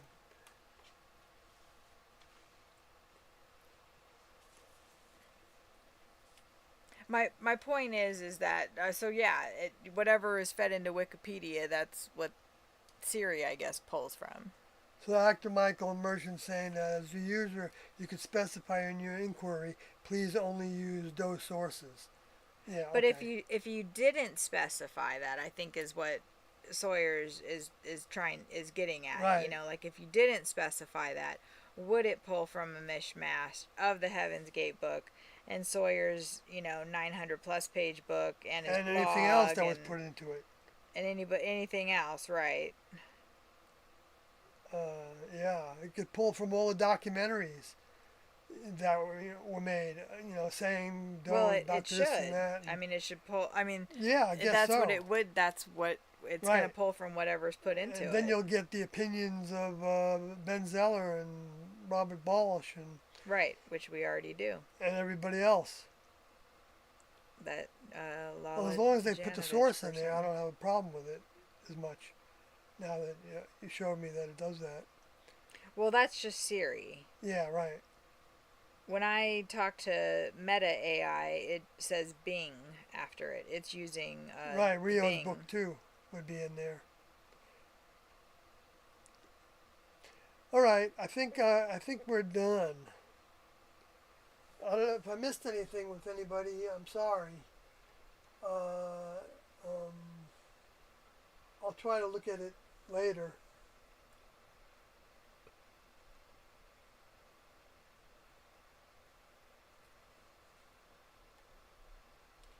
Yeah, well, just regarding the missing tapes that we've been talking about, I know we can be curious about what's in them, and I am too.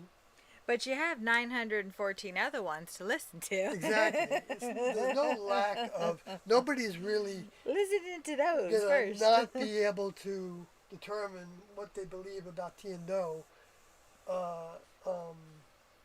Gonna lack any opportunities to And- learn all about them. Yeah, and like the three years that I've had access to the tapes, I've only listened to about 400. So it takes a lot of time. So,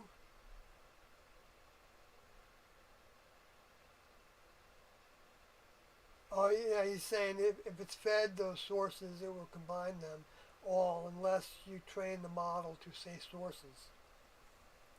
I see. I don't. Appreciate the stream, you guys, says Joseph. You're welcome. And we're glad to do it. Again, I hope there's been some value to this. That I didn't rant too much. No, you did some good ranting. I like your ranting. And Anyway, so good night, folks.